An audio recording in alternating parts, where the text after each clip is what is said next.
audibly acceptable audiobooks. Right now, you can get over 100,000 million books through the Karak's audio bookstore. New York Times classics like I Married a Werewolf, Teen Bruisers, What Is This Dark Spot, Why Can't I Pull Off My Own Face, and the classic award-winning self-help book, How to Staple Your Mouth Shut by Here is just a small sample of the audio quality that you can expect. He flicked the hair out of his face, the sweat beading off of it, his weight pressed down on her, his lithe form finding comfort in her curves. There was a sensuous quality to her body he couldn't get enough of. He slipped her bra off smoothly and tossed it onto the hard concrete floor.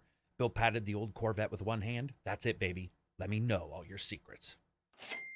An entire world is waiting for you. Just download them on the go to your Android or that one company that fucking hates headphones, so they remove the port completely. Listen on the go. Pretend you're busy so you don't have to engage with others in society. And that's right, you can do it all from the comfort of your little safety cocoon of sound, you goddamned introverts. It's best if you also don't make eye contact and beat your head like you're cooler than everyone else is. Just $19.99 a month plus taxes and fees and VAT times 2, or our subscription service that's only $19.99 a month plus VATs and fees and service times 2. And allowing our tracking cookies, you can have instant access to all that you desire when it comes to the audio realm. So join Karak's audio and audibly acceptable audiobooks now, for when your eyes are just too fucking lazy to move side to side. And remember, you can't cancel at any time. Karak's audio and audibly acceptable audiobooks. Let's just stop moving as a species, you fatties.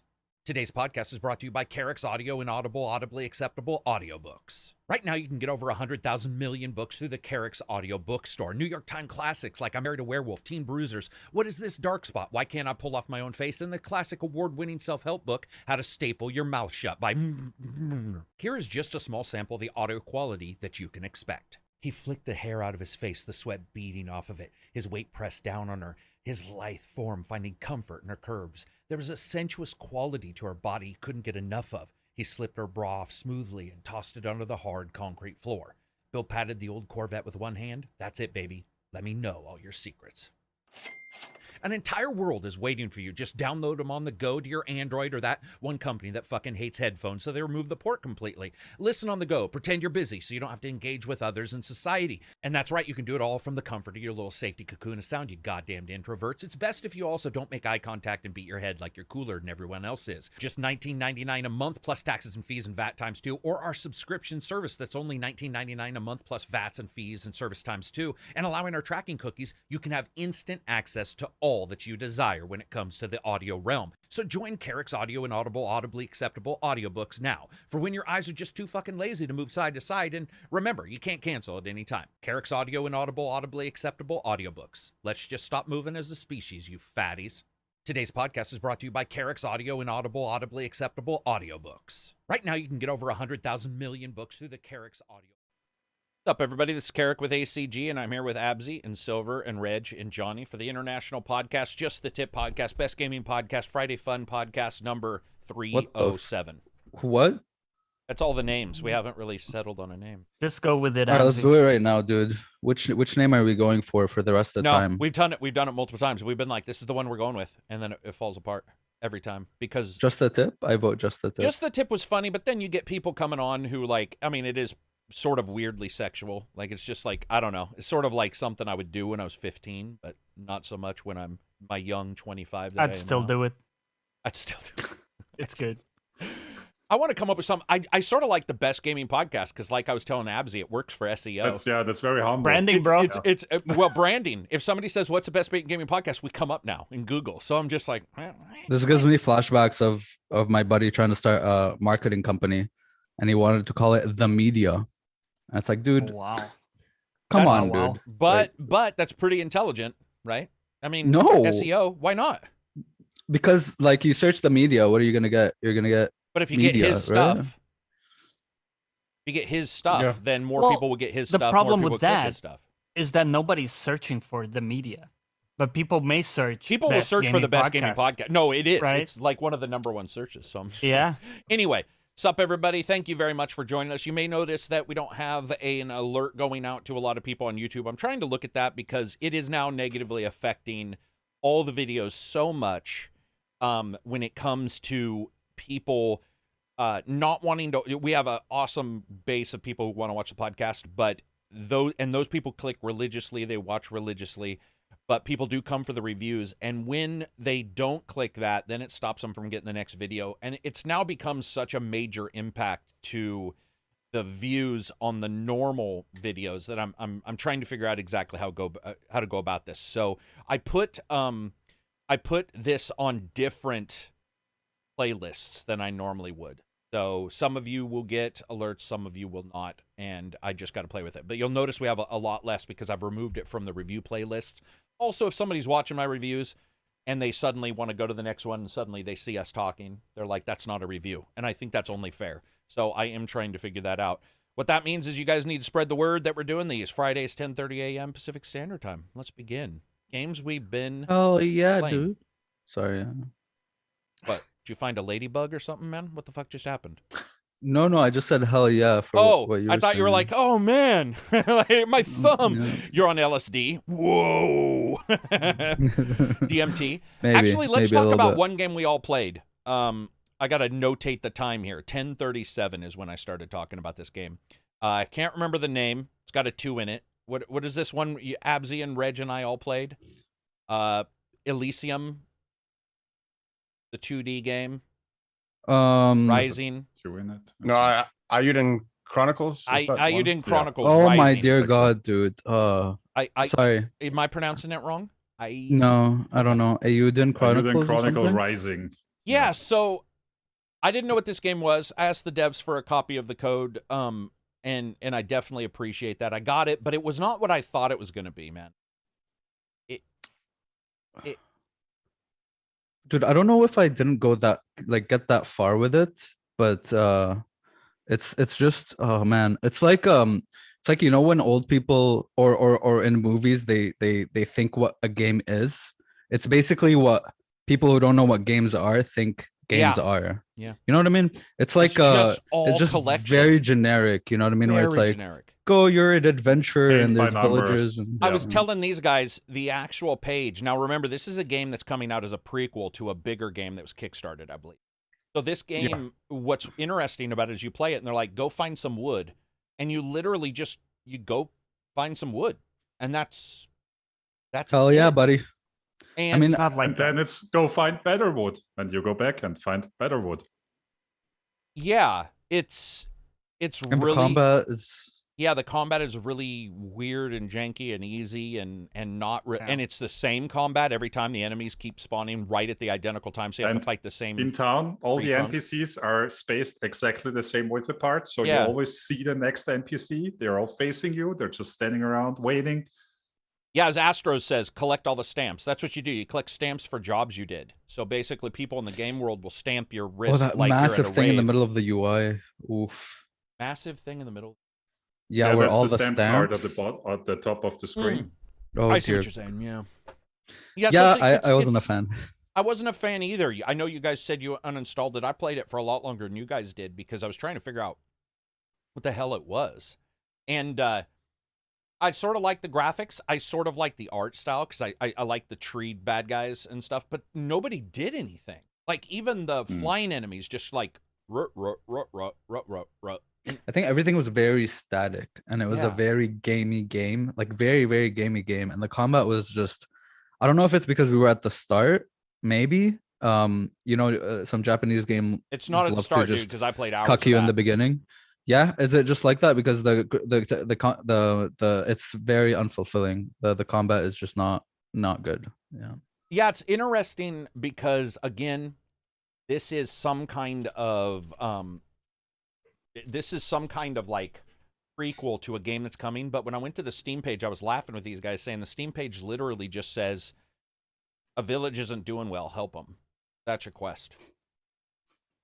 Yeah, pretty much. So- It's legit like a generic game. What people think games are. Go help villagers. They're just standing there waiting for you to talk to them. Yeah, and they don't really It's, say much. And the game will carry a joke forever, like the name of the mayor, the term that they use for the mayor. They like, you know, the mayor. I can't even remember what the term is, but let's say the term is like Oh, the greedy thing. greedy. Yeah, Yeah. and they yeah. just keep bringing it back hours into the game. You're like, Rambunctious or some shit. yeah, rambunctious. I think it's not Dude, rambunctious either. It's like rambunctious. It's something really odd, and you're just What makes it all better is that you play a 16-year-old and the mayor of that town is a 16-year-old as well. Wow. Yeah, I mean that's fairly standard for Japanese stuff. Yeah. Yeah. Yeah, it was an odd game. I don't even want to diss on it because I don't know what Yeah, it's not even bad. It comes together well. It's just it's blah. Just blah. What were you gonna say, Silver? just I think you guys are right in that it's odd in that it is sort of a prequel, but it was a prequel that was sort of outsourced to an entirely different studio than the one Yeah. that's making the game. like the main game that this is a prequel to. Might be a bad idea. This might turn out to be one of those bad PR moments. So I think the connections are sort of tangential, even though it's set in that sort of Suikoden type world with like kobolds, dog people, and whatnot. Yeah. Yeah, it was an odd one, man. So I played that for 6-7 hours. It sounds like Absy and Reg maybe did an hour total together. Yeah. If you add it all If together. even, I 30 minutes to an hour, and then I Wow. uninstalled. Yeah. Reg, how long for you? 30 minutes? Half hour, I Wow. would say. And no, I don't think. Well, there are adults, but they're usually, sweet young Yeah, the child, can old you help per- me get some? Sweet young child, I've got a cane saw Well, board. I mean, that one grandpa was more like, outsiders all suck, but you can help me. Classic. Yeah, so we played that. We all played that as a group. It seems like we all sort of jumped in around. I mean, I guess I was into it a little bit earlier, but they jumped into it as well. And so overall, I would say that's pretty blah. But it doesn't seem to be a real representation, or hopefully it's not a real representation. Of Hopefully, the game yeah, that's exactly. coming. That has a lot. No, I mean of that one is fanfare behind like a JRPG at the very least. yeah, true. Where this one's sort of like maybe an The introduction 2D to the world. platformer side thing, right? Yeah. Mm-hmm. Yeah. Like a 2D fighter or something, like beat 'em up. And then I played a lot of Achilles. Have you guys seen this? Achilles? It's like a I've Souls-like, seen your right? link, Yeah. Top-down Souls. Isometric. Yeah. Yeah. So it's imagine Path of Exile is a Souls-like, I guess. Okay. That's pretty much what it is. Not good. So, Yikes. yeah, it's got a mixed review Another on one. Steam and Okay. bad, that's too really bad. bad FPS at times, really janky at times, and then other times sort of smooth. But it's got a lot of really empty spots, a lot of places that it's early access, so one of those, which is fine. But I played it, and no matter what I was doing, it never felt like a Dark Souls, which I'm going to talk about Salt and Sacrifice, another game that has a serious number of issues that is trying this Dark Souls as a different viewpoint. Yeah. So this is an it's like a isometric, a little bit kind of viewpoint. Yeah, like I said, Path of Exile, Diablo style. It's got some cool looking moves that look like they could be awesome, and they've obviously watched Troy way too many times, the movie Troy, because they take moves directly from like Brad Pitt's attacks, which I'm actually fine with because I thought that was a great movie. So they have the Yeah, jumping. Love that movie. Dude, they've got when Hector does a very cool move, which is a reverse stab, so that he can basically whip and rip his wrist to take the stab into a slash incredibly fast. Which for those weapons, those short stabbing weapons, that is phenomenal. That's one of the reasons why I love to see the katana versus the gladius. I love those kind of like videos you can find on Discovery where they're like, what a whip versus a mace. How would they fight each other? Yes. But it never comes together, man. Never comes together. And it's Dark Souls, meaning if you get shot, dead, stabbed, killed in any way, you drop all your stuff. And what happens is it feels way too risky because you can push Punishing. a button. Yeah, you can push a button and it'll tell you where to go if you want to move the quest forward, or you can explore. But exploring with a couple moves can get you killed, which can drop all your stuff, which in a Dark Souls game I think works better. And in first person, third person works better. Something about this, it's too unrefined. Combat in a Diablo has never been about no-hit runs, right? It's not even You're that kind of game. gonna take hits. You're gonna dude. take hits. There's Right? too much It's stuff. just about how much how much defense you have to withstand the hits, especially if you're doing like hardcore. Yeah, I How mean, many I don't potions you have. How many? Yeah, of Yeah, course. and what abilities you've stacked on to take hits that might give you healing or whatever, which may come later in this. But so far, Achilles was bad enough that I was just like, you know what? We'll talk about it during the podcast. We got 3 games that we're going to talk about during this particular section and they all have Well, 2 of them have a Dark Souls style feel. 1 is the other one. But so I did Achilles. I've been playing it. There's some stuff I do like, and I love the time frame. So if that gets cleaned up, I actually think Achilles I would come back to. I would not come back to the other one, Rising. Let me just ask you, like the core combat, does it feel responsive to the point where No, it doesn't? No, we can just stop there. No. So that's the problem, right? Because if you die and the combat is not responsive, it doesn't really feel like it's on you. It's not really the same, is it? So when the FPS is bad on a Dark Souls isometric game, talk about it's like the stack. It's stuff out of your control. The deck stacked like against you. Yeah. Yeah. That's so let's talk about another game that's like that. Blurrovision. If you want to know what it was like for me to have glaucoma, I suggest you play Salt and Sacrifice. Wow. Dude, I've never seen a game purposely blur their screen before. But it is so disconcerting to play that game. They blur the screen even in non-movement moments. It's almost like a mist in front of your character. And having had glaucoma, I can tell you that's exactly what the world looks like. That's disappointing. It is. I wanted to play Salt and Sanctuary prior. And I was telling Abzi, this is something that the original game had, an issue that the original game was dinged for. And so the idea that they continued with it shocks me. The game has this odd thing where it doesn't really allow for any buffering of moves, but it feels like it does because everything's slow. So, for example, when you roll through a dude who's here, you have to wait for the roll to basically generally complete before you can click to go the other way. And then you're adding stamina, because it's a Dark Souls game, on all of this, which then slows those down. And it becomes this really uncrisp feeling to everything. And I didn't know how I was going to review. I got it, and I DM'd the PR guy, and I'm like, listen, man, I can't even get the control settled down. And like, I'm gonna have to keep plugging away at it. I like a lot of the stuff that it's doing. But then I saw the reviews, and 68%, I think, of critics, suggested on OpenCritic. It got a little bit higher rating than that, but only 68 suggested, which is actually pretty low. And it's just one of those games, man, where these guys are grabbing Dark Souls, right? Dark Souls. Yeah. And they're not realizing that Dark Souls, ignore the Dark Souls, man. I mean, in all honesty, I wish they wouldn't even say that, because I think then they make the game in a certain way, and whatever they did with this just doesn't feel right. And people in chat, if you're playing Salt and Sacrifice, I would love to know if you do not agree.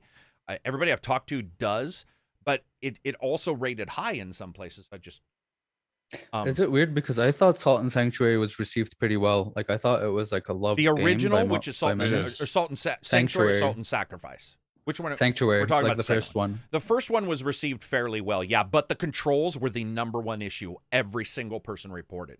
And that's what we got with this one, is people will say, man, the controls are terrible. I still like the game. Which, to me, I think controls just matter more. Mm-hmm. Does that make sense? Like, maybe they're just a little bit more important to me. Yes. I mean, I may just have rose-colored glasses, but I don't remember for my part having issues with the controls With in the original. Control, yeah. So it's one of those games where, man, they need to crisp it up. They need to, like, figure out a way to make it so that there's a little bit more feedback in what's going. I think with 3D views, it's easier to animate and feedback where you are, what you've made. Even if you slow down Elden Ring, sometimes you'll see sort of where the blade went and how the delay occurred. And on 2D, that's really hard. And then you add in platforming, which doesn't feel great. Just doesn't come together. Yeah. I think y'all should play Ender Lilies. That is the game. That sounds... Is that a Dark Souls 2D? I mean, I guess Dead Cells is kind Dark of a Souls. Souls. No, Dead Cells isn't really Dark Souls. More 'cause you can get hit a lot in Metroidvania. Dead Cells. Yeah. Dead Cells. Ender Lilies is more Metroidvania. When you die, you don't lose anything. It is when you get hit hard, and you have iframes in your rolling or like in your dodge. Okay. However, it's more Metroidvania, I would say. And it's just I think it's a charming game. Very good Is music. it a side scroller? Side scroller? Yeah. So very much like Dead Cells style. In a way, I would compare it more to like maybe Hollow Knight a little bit. It's just there's a lot of like unique builds you can do, because you get a lot of spirits that have different attacks, and you attack with spirits, like a sword dude, a hammer dude. You got like a girl with a chain, and then like a magic person, and you combine with like you'll have your talismans as well, and you combine all of those to make your own personalized Salt is build. very much the same way. A shit ton of stats. That's what I saw. Yeah, from what Yeah. I saw, it's like very. It's very but it's Dark not- Souls in that way. Yeah, but Ender Lilies doesn't have a lot of stats. Like you don't level up stats. You Hmm. just mix and match. You mix and match. What do you call it? Different spirits. You know, different attacks. Which is really cool. The combat is also very satisfying. So I don't know, man. try it out. I don't know. It's too bad. Doesn't look like anybody's really responded back saying they're playing this, so maybe it's not selling very well. Right. But yeah, I mean, these are 3 games that came out where I was I didn't know. I was planning on doing coverage for each one. I couldn't do coverage for any of them because I just couldn't. They just didn't ring at all, man. No matter what I did, I Yeah. was like, wow, this is just not really nailing it. The Rising game didn't nail it. Achilles didn't nail it. And what I mean by nail it isn't that they don't have to be good, but they have to be like Compelling, would you say? Like not kind even of keeps you compelling. in it? They just have to. This is going to sound really bad, but Oh, they there- have to there's be this- worthwhile of reviewing. And I Mhm. feel like the first 2 are not. They're like Abzi said. It's almost like you're playing some type of weird translated game in the Rising one. Like it's translated from somebody's idea. Achilles was just too janky. And Salt and Sacrifice just didn't feel satisfying to even not be good at. Like a lot of it, I was like, is this the game? Or is this me? Like, I can't figure this out. And then talking to other people, they're like, no, man, it's definitely like, it's a thing that's just known and they didn't really adjust it. And a lot of people are okay with it and a lot of people are not. And I'm on the not side. That reminds me a quote of a famous scientist. I don't remember who it was. He said like, your argument is not even wrong. And I love that because it's like it doesn't even it doesn't even enter the stage. Yeah, it doesn't even enter the know? stage of an argument. Like- I'm glad that I'm glad that they're out. I think Salt and Sacrifice is of all of these the one that deserves the most recognition. It definitely looks like because it does have a very unique kind of look. and I right? love the idea. When I was reading all this Yeah. stuff, I was like, wow, this looks like there's a lot going on here that I could really jump into, but it just I've got it installed still. The other 2. Somebody here is saying that they felt like the original game was more fluid than this one. That's interesting. Interesting. That is interesting. Maybe that is. Yeah, That's unfortunate. I felt certainly. I mean, I haven't played the second, but I did feel like the first one played somewhat fairly fluidly. Okay. Well, then that My makes part. sense. Maybe this one's just got a little bit of, just a little bit of pre-jank. It just needs a patch or 2 to Just sort of gunk in the engines. Yeah. Because dude, I kept playing it. Like that's one. Something kept you I was playing. telling Abzi though.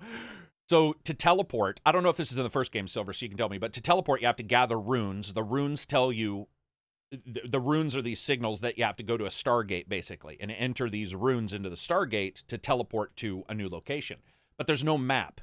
Now, this was widely known as an issue that a lot of people had with the first one, no map. I thought going into it, I wouldn't have an issue because I don't mind no maps.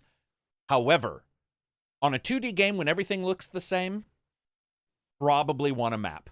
And this one does not have one. And I went to Steam, and that was like one of the number one. They're like, dude, the 55th level that looks identical is pretty The same difficult. biomes, right? Yeah, I think it could be pretty Metroidvania difficult. need maps. Like I know all about in Dark Souls works well without a map. Everything is distinct. You know your directions. You're in a 3D space. You just think I it's think 2D? Metroidvanias. Yeah, I think Metroidvanias need maps, dude. Like honestly, I know you want to try to be like Dark Souls as much as you want, but it's you're going through rectangular little zones, and I Yeah. think not even a map of the zone itself, just like Under Lilies, for example, or any other Metroidvania has like a thing where it connects different Yep. rectangles to each other. Just Yeah. have that, just so you can. Okay. There's a lot of backtracking in Metroidvanias as well. You go get a power, you want to go back, and you want to hit something. Oh yeah. I mean, it's just Yeah. hard to keep track of. if Fast you- travel and map, big things in Metroidvania. Silver, You are need you those. getting this? So you can, because you played the first one and thought it was okay. So are you gonna jump? Are you gonna jump into Salt and this is Probably Sacrifice. Sacrifice. Probably not, because they are. I mean, they are a bit time consuming. They are. Yeah, it's definitely they warn. Like the Souls type games. So I don't think I'm at a stage at the moment where I could really sort of put the time into that game. Understood. I'm already having enough trouble sort of keeping up with the indie games that are coming up. Yeah. So probably not at the moment. Okay. Reg, what have you been playing? Just single. I have single. been playing Songs of Conquest mainly. That was recently. Absy, right? That's the game you and I are you're doing the video on, or hope. I'm gonna say if anybody loves Heroes of Might and Magic 3, the best Heroes of Might and Magic, you need to go grab this. I mean, it is early access, but it's one of the most polished early access games I've ever played in my life. It's phenomenal. It's a very good spiritual successor to Heroes of Might and Magic 3, and it improves on the things you want improved upon. It's still early access, so there's not as many different races that you can play, or not many different campaigns. However, go into a skirmish, and yeah, it's very nostalgic. The only thing I miss is the old sound effects from Heroes. But yeah, it's a great game. Would you say that this is Age of Conquest, right? Songs of Conquest. Songs of Conquest. Somebody was asking. Would you say that the bitty look of it doesn't bother you? Because that's what bothered me. The bitty. I think it's very beautiful. There It looks good. Yes, I've had issues like stuttering when moving around the map fast. Right. And one bug I've had is I entered a campaign, and for some reason, obviously in the map you have fog of war, so you can't see. You gotta explore, right? Exploration is huge in these types of games. But once I loaded into a map and everything was revealed, so I was like, okay, I restarted. It's a turn-based kind of half RPG, half strategy. Game. So Reg, it looks a lot better than Clash of Heroes. I think it is, right? Yeah, it does. Reg, what are your positives coming out of this? I mean, definitely also the soundtrack. I think, which I've since pointed now. I think the songs are very well done. After each campaign, you have a little song that basically retells what you just played. I sent Karak one of those. That's what that was? Yeah, the frog. You play through the story, and then you have a song that retells the story you just played through. Awesome. Now it's Songs of I Conquest, right? Random thing. Oh, duh. Yeah. Okay. It's told through a minstrel, right? It's fantastic. Even when you're playing like the ambient music and the combat music, they're very well done. Yep. How much is something that took me an embarrassing long time to understand is how to get new troops. Because I was only finding new troops and they were being added to my army, but you have to interact with the different buildings to like stock up on troops. And, it's different than Heroes in that regard. Whereas Heroes of Might and Magic 3, you have your town and you go into there and you have everything there. In this game, what they did differently, the biggest change they did is that your own city is actually within the game world. So you can build buildings out in like different areas in the game world, which is different. It is like 25 bucks, I believe. Ducks. Yeah, 25 bucks. Yeah, it's a good price. I'd trade 25 ducks, 25 actual mallards, 25 good, well-aged 25 good mallards. ducks, and you'll get some caged frogs. I mean, I haven't heard a single bad thing about this game.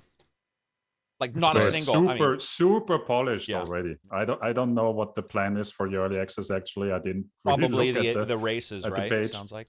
But polish is definitely already all in there. I will say it's very pretty. Everything is in there. Yeah, there's a reason I played Heroes of Might and Magic 3, which came out I think 98 or early 2000s. I forgot until late 90s until now, because no other game did what it did better or even came close Disciples until now. Is pretty close, dude. Are you kidding Which me? one? Disciples, man. The Disciples series, not 3, but 1 and 2. Fucking sweet.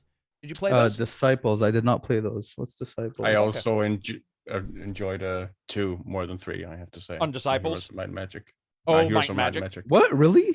2, 3? Just okay. I don't know. 3, but just, hey, like same series. Okay, both liked them. True.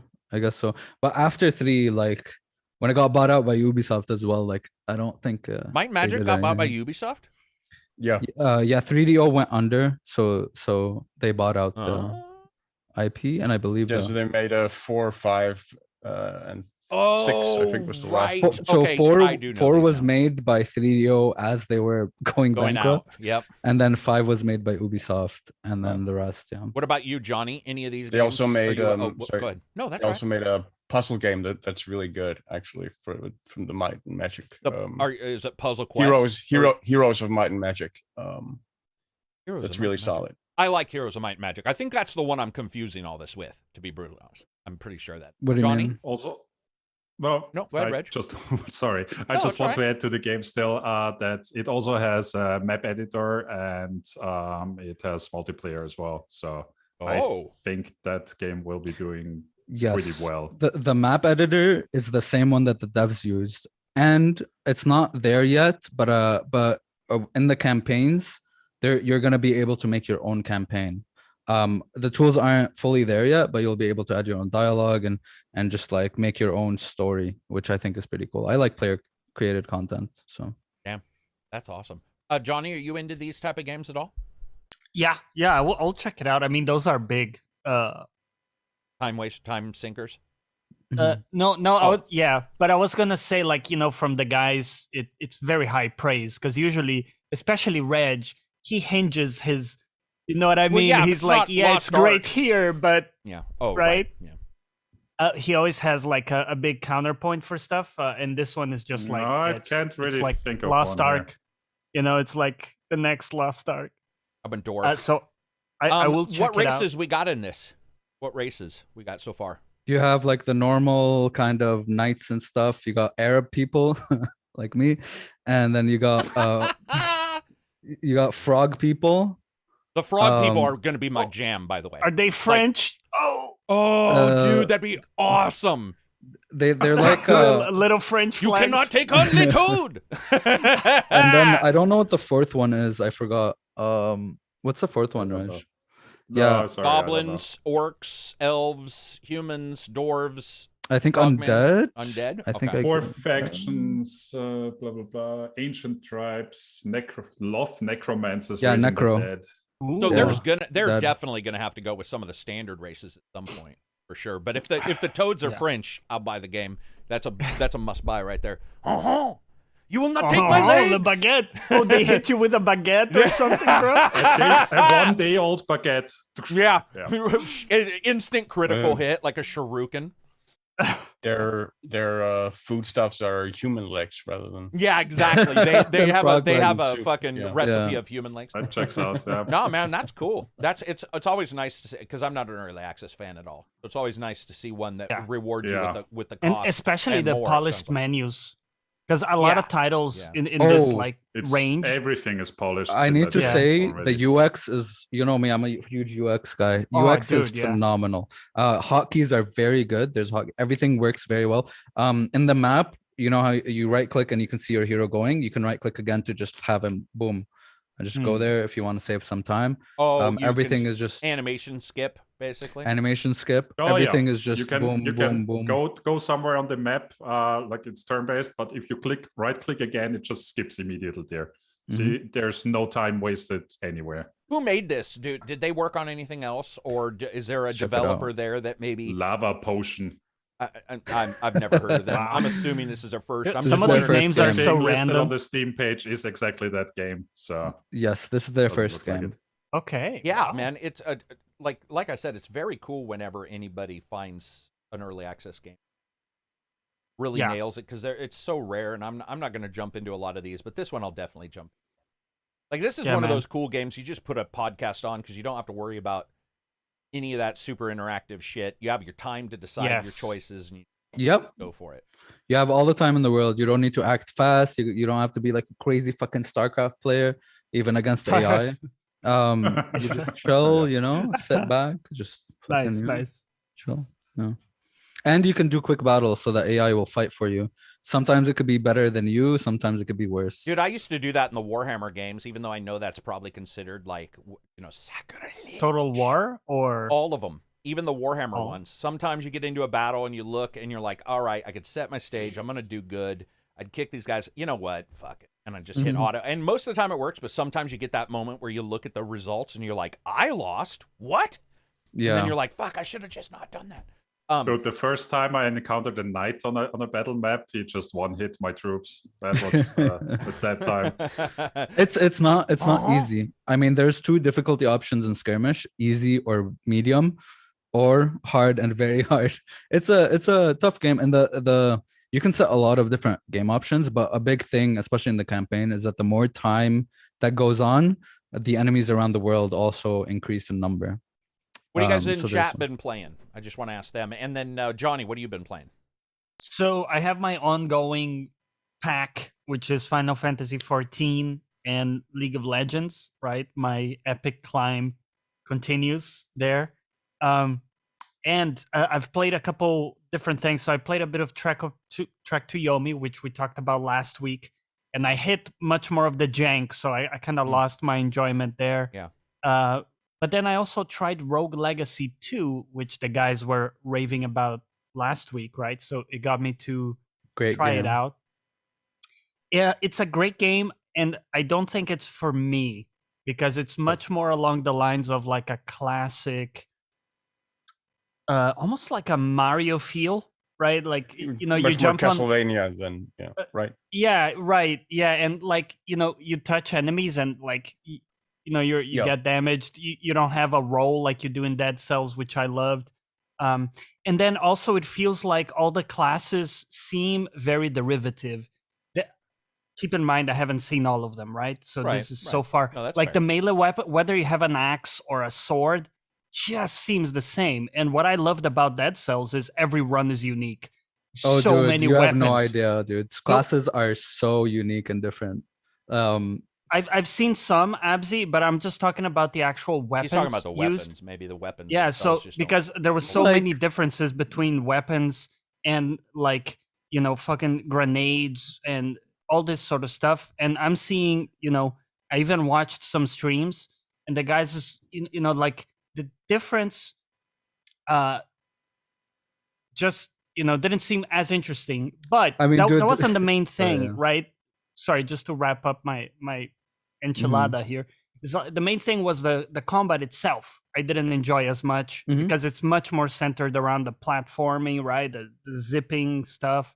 And that's just not my jam as much. But beautiful game, looks great, deep as fuck, right? It does have a ton of classes and stuff to get into. So I had the same issue with Dead Cells, where I wasn't a fan of Dead. I was not a fan of Dead Cells. Thing is, it's a shame. I know everybody else loved it, but I was just like, Dead Cells is awesome. But the thing is, I would say Rogue Legacy 2 has differences in runs more so than Dead Cells by a large margin.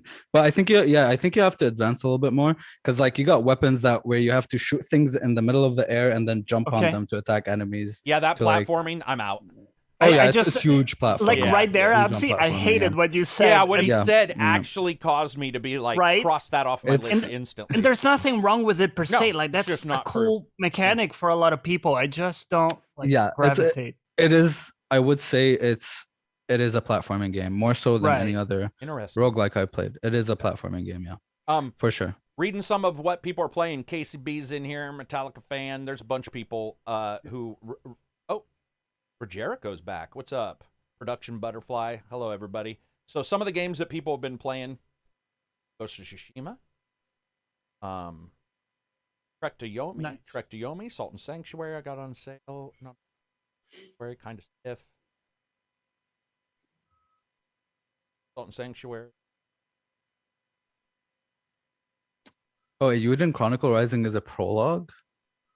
Yeah, correct. Yeah, it's a prequel. Oh, I call it a prequel. Yeah, it is.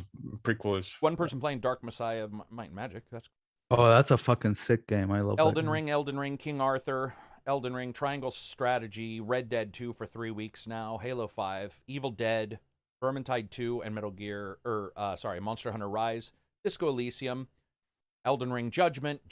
Somebody got an Oculus 2 and is playing a bunch of Alex, sick game. And Boneworks. Trek to Yomi, Elden Ring, RE8. Weird West. And people Weird are West, playing good games. Boneworks. This person has 860 hours in Valheim. Wow. Rain World, Death's Gambit, Warhammer, Space Quest, Warhammer, Starfield. Oh, no, Starfield's getting. Starfield, nope. What? Vampire Survivors and Risk Rain 2. Oh, Synthetic. Fuck yeah, dude. Hell yeah. Good game.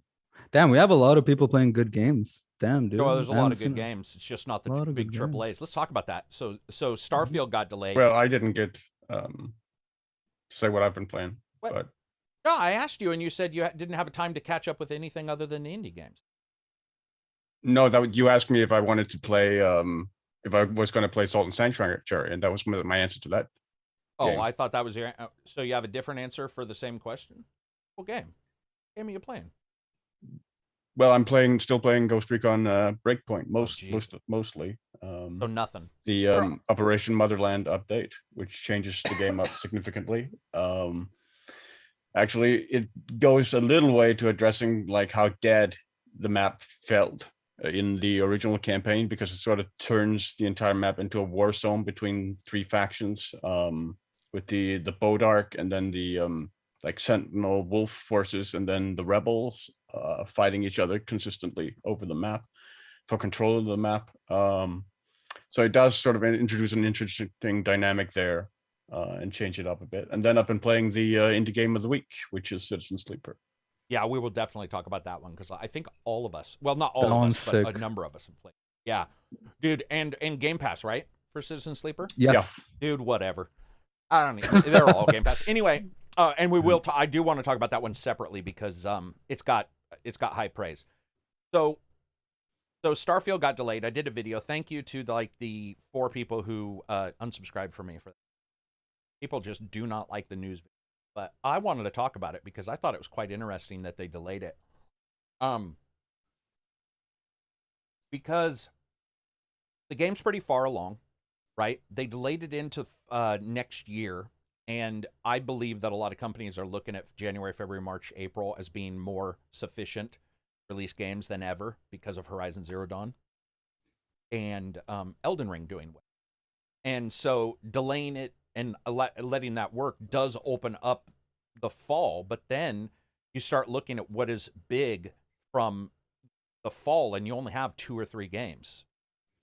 And I think they're big games, and I think the discussion is, are they big games versus are you excited for them? Ignoring the are you excited for them? Because I think those are completely, you can kibosh the argument by just saying, well, I don't care about those. But the big games being God of War currently is coming. And we're just talking about the games that are on list for coming. Hogwarts, those 2. And there was one other one. Somebody can remind me in the chat. There's one other big one. But that's pretty much it for fall. And so I saw a lot of people being like, Xbox is destroyed because they don't have a big party game. And I'm like, well, it is true that God of War is probably coming. But that's not a lot either. I mean, it's one. It's these big companies aren't doing much this fall, at least from what Microsoft we have. has Stalker 2. Stalker 2 is supposedly, there we go, Gotham Knights and Stalker 2. So those, I would consider Stalker 2, just from what I'm hearing, to be incredibly high. Gotham Knights, we don't know, because some people were mad about the gameplay trailer, and I was like, did you guys see Batman 6 months prior? Dude, there were entire videos that Batman was going to be an absolute disaster. Can we talk about that for a minute? Like Gotham Knights gameplay? Sure. Well, I want to talk about all of them, yeah. Go for it. The thing is, I was watching it and I was like, damn, dude. Like, at first I thought it was like a games as a service where you just go into missions and just, kill shit, go back, go kill shit with friends. It's a fully open world story from start to finish that you can play in co-op, which is awesome. The combat, to me, when I was looking at it, before I scrolled down to the comment section, I was like, okay, the FPS is kind of low, whatever. They're still making the game, but this is fucking sick. It looks awesome. Now, I personally, I like seeing a game mid-development with the roughness there rather than a super polished vertical slice. I just like seeing it. Like, it just seems genuine to me. I don't think they have to like super polish it. This is where we are in development. This is how it looks now. But damn, I see why people polish vertical slices, because holy shit. Sometimes people say, well, this is a lie. This is just polished. And if it's not polished, it's like, holy shit, this looks fucking rough. It's like, dude, what do you want? 6 months, by the way, difference in time frame, which is exactly what they're working on right now. And so a lot of people pass themselves off as knowing a lot about games, but it's like, obviously not, because that's pretty. And again, I lived through Batman and watching people explode about Batman shit combat when it first, people were up in arms, and it turned out to be, to a lot of people, very fun, whether it's engaging or not, because a lot of people do think it's a Y button fest. But I would say Red Hood looked a little weird, but that's because guns, DC Universe has the same issue. Whenever you do a ranged superhero, you're like, Why is that guy not dying? You know, you have to figure out a way to where the superhero. He said can use non-lethal rounds, right? And Which there are, non-lethal but I mean, grenades. yeah. But yeah, I mean, I think his movement, the way he travels around the world, is kind of weird, like magical almost. Okay, I don't know why. I love that. He uses his soul to jump around. I don't Like, know why. I don't know the lore. I don't know the but- lore either, but I saw that and I was like, oh, that looks cool. And other people were like, this is the worst fucking thing I've ever seen in my life. And I so didn't think it looked bad. I thought it looked weird. I just didn't expect that because I thought this Batman stuff is all about gadgets and shit. So I didn't know that there's people that use like magical or powers. I love or the whatever. idea that Batman is gone and these guys are trying to find their place in that's the cool. emptiness of Batman just being gone. And they have to figure out what they're going to do and how they're gonna defeat enemies. It'll be interesting to see. Maybe they shouldn't have done Red Hood, you know. They probably were like, let's have two, because you can have multiple characters. They probably were like, let's do two complete opposites up close. The only thing I will say, guys, I don't know if all you guys got to see this footage. It was obvious that the player playing the game wanted to show the acrobatics of Nightwing. He So kept he jumping was around. flipping all the time, which, by the way, is cool in a movie because it cuts. But if you're looking at a character and they're flipping instead of running towards an enemy, you start going like, this is... That guy didn't need to do that, by the way. That is nothing to do with the character in the game. That had to do with the player hitting the jump button for reasons that if I was the person showing that footage, I would have said, let's replay this and have him just run. Maybe it's an issue with distance, but overall, I liked what I saw. It was exactly where I thought it would be 6 months prior. Same. It looked normal to me. Like, okay, this is it looked where I development. thought This it is was 6 gonna months prior, and yeah, they didn't polish this vertical slice, which is cool. I mean, yeah, maybe some it's people because don't I like that, played. I guess. I've played a lot of games, you know, for testing, and True. 3 months prior that looked way worse that are considered blockbusters. There's a couple. And games. you can get a lot of shit done in 6 months. let me Dude, tell you that, can man. do insane amounts of. That's because you already have your shit done. So then you can start saying, "How does this feel? How does that feel?" And you talk to any game QA person who's doing the gameplay itself, like just play through this game, play through that game, blah blah blah.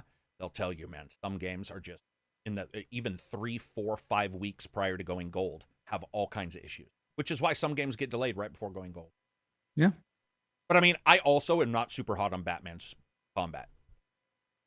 I don't like the attack parry. I liked it more in Mad Max. I know it's your favorite Mad game, Max but, probably because it looked a little bit more visceral. it was more visceral. Yeah, exactly. But I like the changes in combat where it's you dodge and you attack and you just go around. It's a little bit more like Spider-Man. Did right? any of you guys see this besides me and Absy? You guys, Gotham? No, Probably not. unfortunately, no. Yeah. I mean, and you guys, I don't know how big you guys are on Batman either. Maybe you're not, and it came out of the blue. They did a thing where, like, a tweet where they said, we're going to show some footage of these two fighting, like 2 days prior to it going. It wasn't like a big explosion of stuff, which is funny, though, because if you go to their channel, just like Starfield's, they show a ton of making the game. And I know that's what caused a lot of people to be confused why Starfield was delayed. They're like, whoa, they were showing all this stuff. And it's like, guys, it's better to, in this day and age, man, you don't want a Cyberpunk. And devs, I told you guys months ago, like the month after Cyberpunk released, developers were already using it as a verb and a noun. Oh, yeah. We don't want a Cyberpunk. We don't want to be Cyberpunked. Like it had already been picked up by developers as vernacular, as like It's a cautionary tale. it is a cautionary tale. It is, regardless if you loved it day one, guys. It's sorry. It's There was sticky a too ton of because issues. like the word punked in it, like, or punk, it just works, right? To Yeah. say like cyberpunk. Yeah, All yeah. planned. So I think it'd be interesting. Are you guys anybody getting Batman besides me and Abs or Gotham Knights? You'll get it. You'll get it. Yeah. Red, I've silver, played. yeah. I aren't think saying I've much, played so I'm assuming every no. Batman game. Right. I mean that Arkham Origins. because I'm 33, so maybe there are older ones that I missed. Oh, there's right? Genesis ones and stuff. I Right, played yeah, Batman yeah. Begins back in the PS2. I love that But one. I'm Mm. definitely a big fan. Reg. I played the previous Batman games, so maybe, but I didn't really check out anything about it yet. It'll be more like when it comes up, then you'll start looking. Yeah. Okay. And Silver. Yeah, I might. I mean, I played the Rocksteady Batman games, including also, and in addition, Origins as well. And I enjoyed those. So I might. I also, of course, I mean, my tolerance level is higher than a lot of other people, given my love of Avengers. Yeah. So I'll probably try it out at the very least. Oh, you meant the game. You like the Avengers, but I do believe that that's one of the reasons why when I see somebody bitching about Gotham Knights, I'm like, dude, this is 6 months prior and it's already better than Avengers. So yeah, and the dude said, I mean, where are we going? And Avengers has patched itself up a great deal too. It's also had a great deal of improvements. It's just it got Avengered. Yeah, but I mean that does all. I mean. That raises the question of what it is about Avengers combat that you enjoyed. I mean, for me, which I've talked about, is I enjoyed the synchronicity of it, the way ground combat and aerial combat works together in Avengers is like unlike anything I've ever played in another game. Yeah, true. Which is sort of unique to that game, like the way you can gel with both Iron Man, Thor, and Captain America and Hulk on the ground. I hope, if I mean, personally, what I saw looks exactly where it should be, but if it isn't, I certainly hope they delay it. I'd like to get them delayed. Yeah. I'm okay with delays, man. Delay away. Starfield got delayed. People were surprised. It's like, listen, man, if internally they looked at it and were like, for whatever reason, this isn't what we want to do, and I'm okay with that. I also sometimes wonder if Bethesda or any game can currently release in the state it's in anymore, or the state we assume from those companies, without receiving such terrible backlash. Even if they have sales, it can't be positive on the devs' mentality. So ignoring that Cyberpunk sold well, the mentality of people working on them, that'll burn you out to the point of leaving the industry. We saw that with the doctors of BioWare. They had success after success. If there's any company in the world that you thought would continue to succeed, to me at least, BioWare is far higher than CD Projekt Red. And they didn't succeed a couple times, and there was so much fan feedback that both the doctors are like, we're out. Like, peace. And they just left. And I don't want that. No more BioWare. I hate that, man. I hate that idea. I don't like it. It's like when you hear a company will fire a CEO because the company didn't do well, that restoring confidence. And it's like, sometimes it's valid, but a lot of times you're just trying to restore confidence. And it's like you're losing people who are really well skilled in things. Sometimes things take a little longer. That's the investment problem, though, right? Like, that's more the investment, the financial side versus the creative side. So that got delayed. Now we got God of War 2. Okay, so we haven't heard a single word about God of War 2 being delayed. So we're just going to assume that is coming out. Can we also assume that within the next 2 months, Sony has to show something? I mean, maybe. Yeah, I mean, I would assume for their like they'll do like a video conference for around E3, right? And I would assume they'll show something there. Yeah, it seems it would be nice just to. I mean, those guys know what they have, so that confidence sort of leads them to not worry about it. But I think sometimes they need to get people to know it's coming. And I think a lot of us are becoming a bit cynical whenever we see dates like, oh, this is coming in 2022. And like, is it though? Yeah. I feel like at this point, we almost need some kind of like proof of concept, proof of work. Like, are you guys just like sitting around? Is this getting worked on? What are we doing? Where are we at? Where are we at with jaded. this? Jaded. People are jaded. I think ever since Cyberpunk, I mean, it's like a rite of passage. Every AAA game since Cyberpunk, I think has gotten delayed. I don't remember the last AAA big game that didn't get delayed. Yes. Yeah, I mean, in all honesty, man, it sucks for them, but I do think it helped the industry. I really do believe. What's funny though is every single dev is using the same ass like Twitter Oh, the template? image template Bro. thing.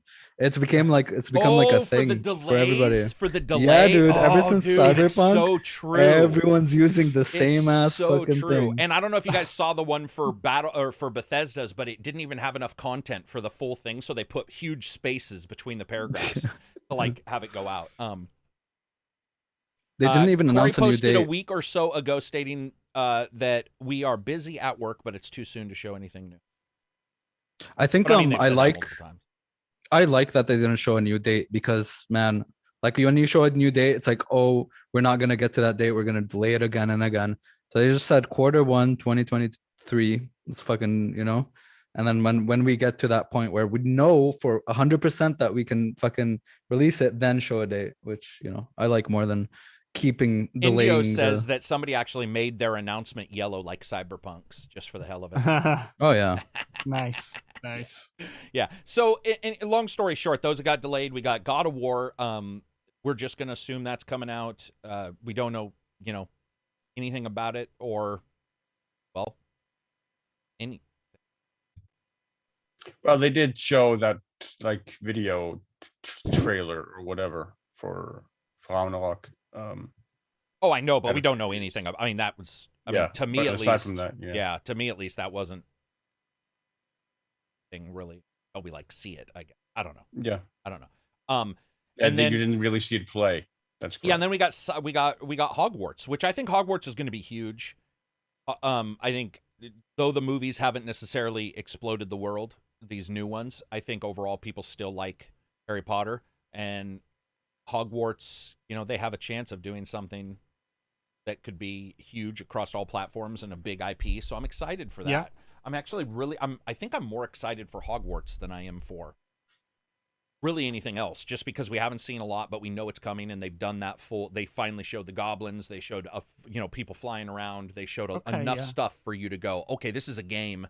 Like, and they showed different parts. It wasn't a cutscene. It wasn't like they showed all these different things where you were like, those exist or feel like they exist, which I'm excited. I actually really excited for that game, and I'm not even really a big Harry Potter fan. And that's a great fall title. It like is. For a holiday, it's such right? a holiday Christmas feel. Yeah, it's more a winter than fall. It just feels winter, right. kind of like holiday season. I'm a Christmas fan, so literally Christmas starts in August for me. I mean, that's how to me, fall. That's when it Christmas. starts. Oh yeah, dude. I already bought some Christmas presents. So, yeah. I'm just really excited to see how that all comes together. Seeing some of what they've worked on, some of their ideas behind it, some of the leaks that we saw years ago means that they've been working on it for a long time. So it could be very cool to see. And additionally, if it is solid, it will have the winter pretty much to itself in the third person GTA style format. Though you could say Gotham Knights is, I think they're comparable, but they exist sort of on different. True. Let's see. Reading some of the comments. Nice earphones, Reg. I have the same ones. What are they? In-ear Sony XM4000 or something like that. I'm fine with it. I'm fine with the delay. It seems like Game Pass model hasn't been delivering quality. Okay. I'm always stunned by. It's not done, but you won't stop complaining. So here it is. Then they got destroyed over it. They get sued. Yeah. I do get that when it comes to no matter what, they're at a loss. I would imagine a big God of War reveal post Xbox showcase, maybe. But that's what we're going to talk about next. So these games got delayed. There was a rumor going around that Microsoft Studios, every studio submitted something for the Xbox showcase. I sort of brought this up in the Starfield thing. That's normal. Everybody brings stuff forward, and then so that's not really anything. Then it gets vetted. Yeah. So that's normal. I still think Starfield will be shown a great deal of Starfield, not only to keep people understanding it's coming, but because it doesn't make sense to really. It's still a huge title for them, and this is their event that will happen prior to Starfield coming out, regardless if it's now multiple months past. Yeah. But I did want to know: do you guys think we'll see? Years hint Do you guys think Gears Tactics 2 would be phenomenal? Do you guys a Gears of War 6, I don't know, something from Microsoft that is a Fable, a little bit of Fable maybe, a little shine on Fable? You guys think we'll see? Is there anything you want to see? Ignoring what you think we'll see. From Microsoft? Yeah, or maybe a just in wish. general? I mean, man, Fable, I don't know, dude. I mean, I know a lot of people are excited for Fable, but I don't know. I feel like a lot of the reasons I loved Fable is it did a lot of things new, but now a lot of RPGs have done those things. You know what I mean? Yeah. No, that's fair, dude. That's completely fair.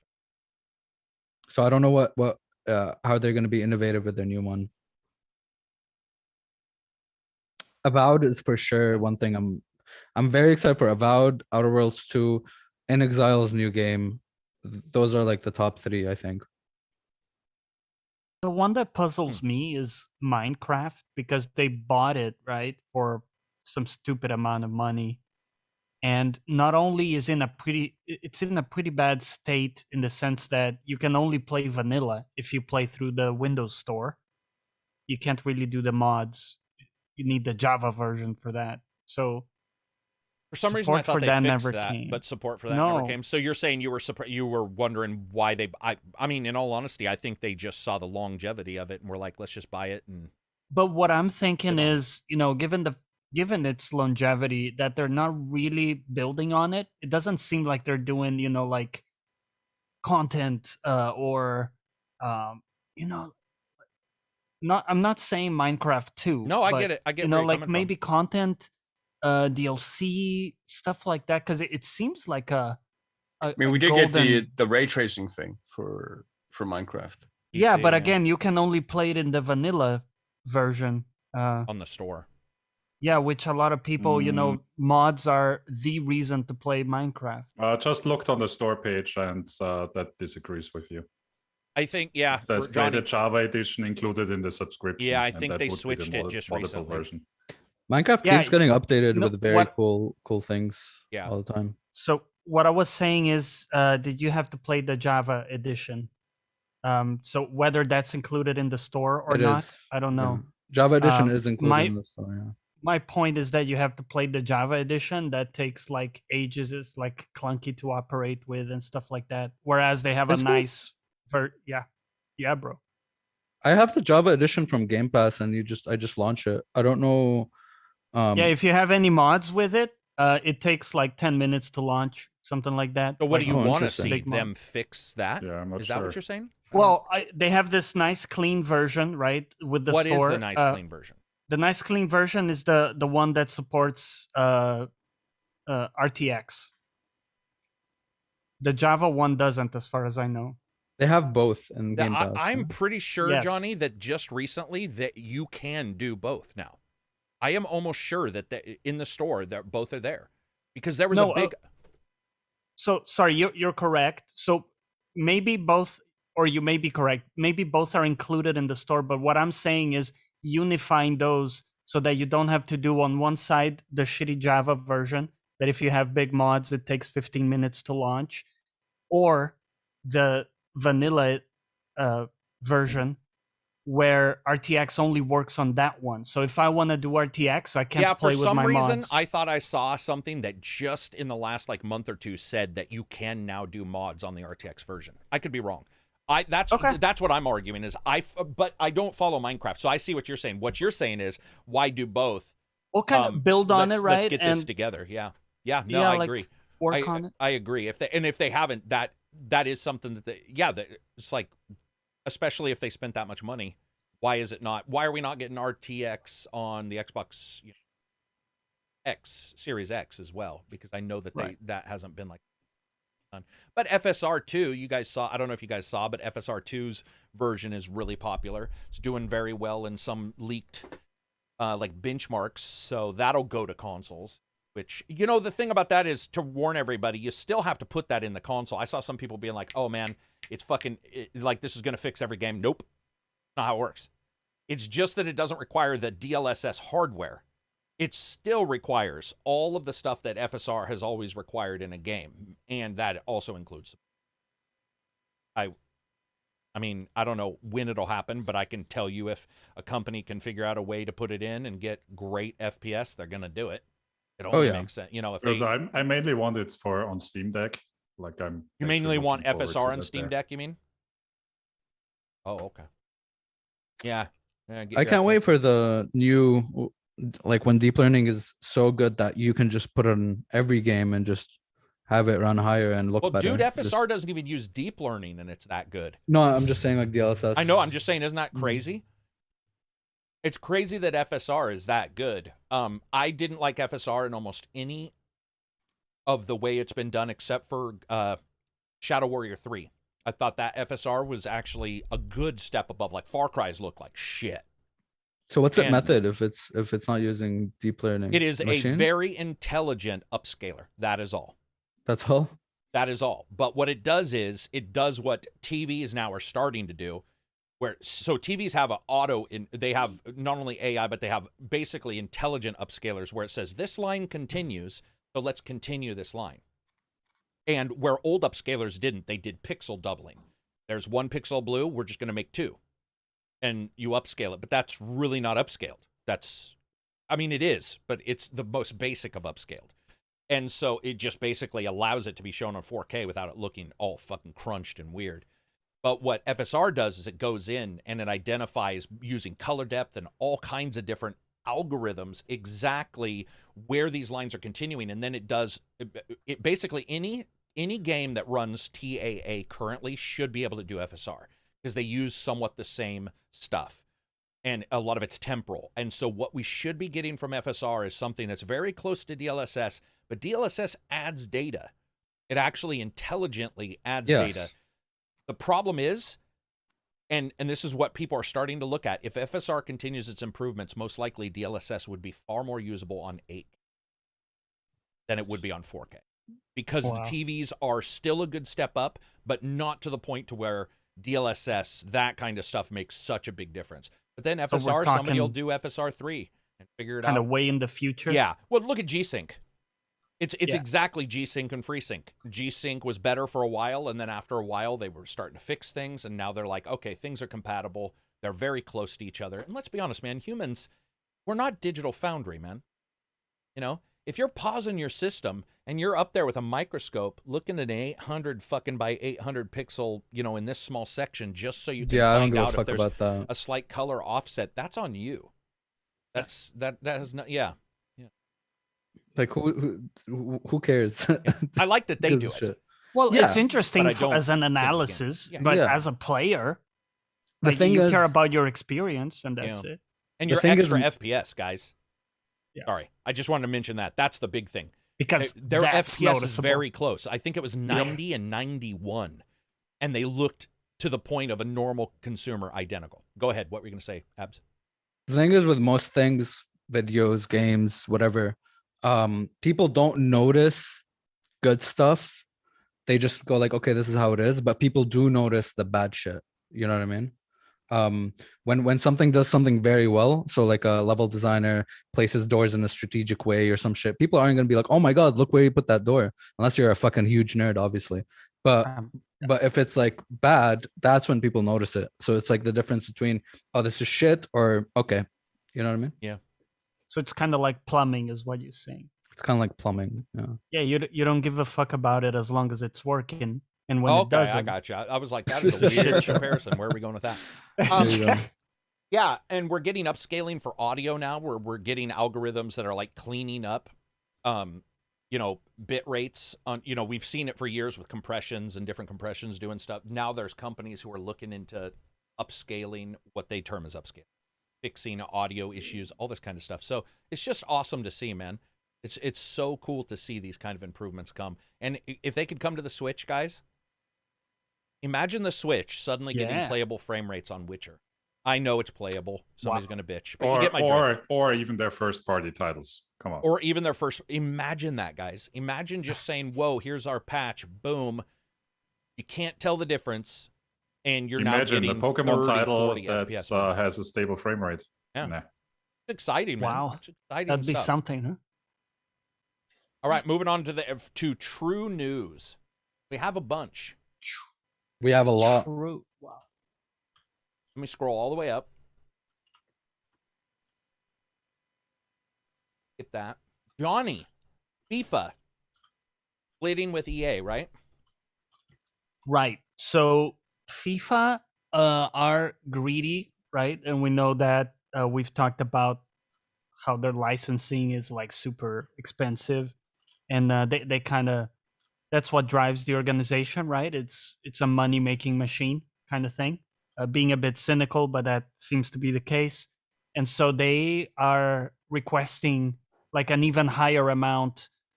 Someone can correct me, but I think, and I can pull up the article here, but I think it was something around 250 million for the license. Oh, for the for FIFA a year. Wow, really? So that they can call the game. Yeah, we talked about that once. Right. What yeah. the And fuck per year? So no wonder they're releasing one every year. yeah. And I don't know Yeah. what was the prior value, so I don't know by how much it's increasing, but apparently it's increasing by so much Substantial.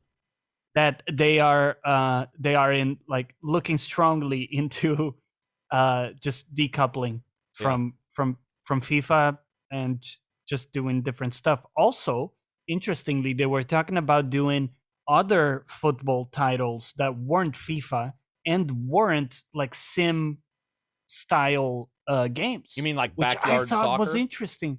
Backyard, yeah, like more I'd kill for arcadey that. football. I'd be maybe interested in that. Dude, Kind of like Forza. And baseball. Look at the backyard brawl baseball or whatever. The one that Right, or I was talking NBA about. Street But- that everybody loved. Yeah. It's kind of like what Forza did for racing games, I feel. Like make them, a bit more like casual and fun for people who just don't have the know-how to kind of and operate. they don't like that more sim, but they want the over the top, like imagine your character's getting a superhero cool spin kick for their soccer ball. Well, Rocket League did that in a weird way for soccer because Rocket League's cars, and you're like, what? But technically, you can just replace those with people. Like the way it plays, you get my drift, and it nailed it. That's the thing. I don't like sports games, but I loved FIFA Street, NBA Street, NBA Jam. I think a lot of people did. NFL Blitz and NFL Street, fucking sick with Exhibit. Yeah, those are, yeah, I forgot about that. What were you guys gonna say? Go ahead. Whoever needs to continue. I was looking. Okay. No, go ahead. No. I was just looking up the licensing costs in the meantime. We're trying to. thanks. Apparently, it was 150 million per year so far, and reportedly they tried to raise it to 250 million. What There we go. That's a crazy per raise, year. dude. Per year. Although it was for the next 4-year cycle. So apparently this license is like 4 years every time. Oh, okay. Yeah, it's every World Cup cycle. 1 billion. Wow. In total. Oh, so it's like locked. Yeah. Per, Yeah. So For the 250 cycle. million a year. Yeah. That's a crazy raise. Imagine you go to your boss and you're like, But listen, I mean, can I have a 50%? I mean, the flip side to that is, of course, that EA's profit margin has also expanded exponentially in that time frame. So that's why FIFA wants that larger slice of the pie, as it were. They of see course, the you can money also and want the more. flip side to that is also that EA's FIFA series has done enormous benefit to the FIFA brand in general. Like yes, the FIFA yeah. brand on its Goes own both ways. doesn't do Right. too well. Like FIFA as an organization, like you touched on earlier, does not exactly have a stellar reputation for good No. reason. But EA doesn't either. No, but the EA sort of FIFA series in the public mind, the EA FIFA series does quite well in terms of sort of rehabilitating EA FIFA's reputation and brand recognition and brand name. So there's that as well. Like two crooks, but yeah, overcharging each other. EA exactly it is. Yeah, They make each other EA better. Dude. EA basically shut it down, and they did that. That's about, I think, a year ago that fell through. So the question wasn't whether they would split. That was already the question. Is what is EA going to call FIFA from now on? I mean, Pro Evolution Soccer also changed their name to their eFootball now, where FIFA is now going to be called something else. I forget what the hell they're going to be called now. But they EA announced Sports a new FC. name. Yeah, Winning 11. No. Yeah, and they're going to call that's going to be from like 2024. Like FIFA 23 is going to be the last like FIFA game. I mean, and then FIFA is now going to shop their FIFA licensing stuff around to see like who wants to make football games, but of course, who wants to make football games stars are making with a $1 more. billion licensing fee for 4 years. The soccer stars are making more, so of course the It's gonna be company fairly wants limited. more for their name. They want more. The soccer stars want more. Right. Everybody wants more and more and more. So, Bigger pie. yeah, bigger yada, bigger yada. pie out there. But man, it's such egregious levels of money that I can't, it's difficult for me to even really have a comment because that's so now it's so much money that it doesn't really. It's almost like when you find out how much Microsoft paid for Activision or whatever, you're like, how much? Yeah. And then it becomes that numb. You're like, wow, I mean, it's hard for me to identify why, it's even worth it. We did have a comment real quick that I want to hit from D Crew Seeds. And he was asking, $40 super chat. Thank you very much. I didn't ignore this, but we jumped to another thing. So I do want to cover this. He basically wanted to know, do we think that we'll get another release date for Starfield at the showcase? And Reg said, I think Reg may have saw this, but I thought Reg said something like, we won't. I don't know if you were commenting on this or maybe I just misheard. But the question is do you guys think we'll see another date? Or do you think they'll just say Starfield's coming? If they're like announced that they are moving it back at that event, I don't think they will right away announce a new date. Gotcha. Anybody think they will?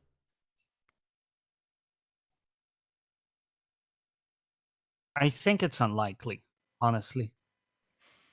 Because the perception of, having to delay again is just really bad right now because everybody's doing it, right? So you don't want to be the next person to like you already delay delayed 3 it times. and you didn't say the date when you delayed it this time, so why say it a week later at an Xbox event or 3 weeks? Right. Okay.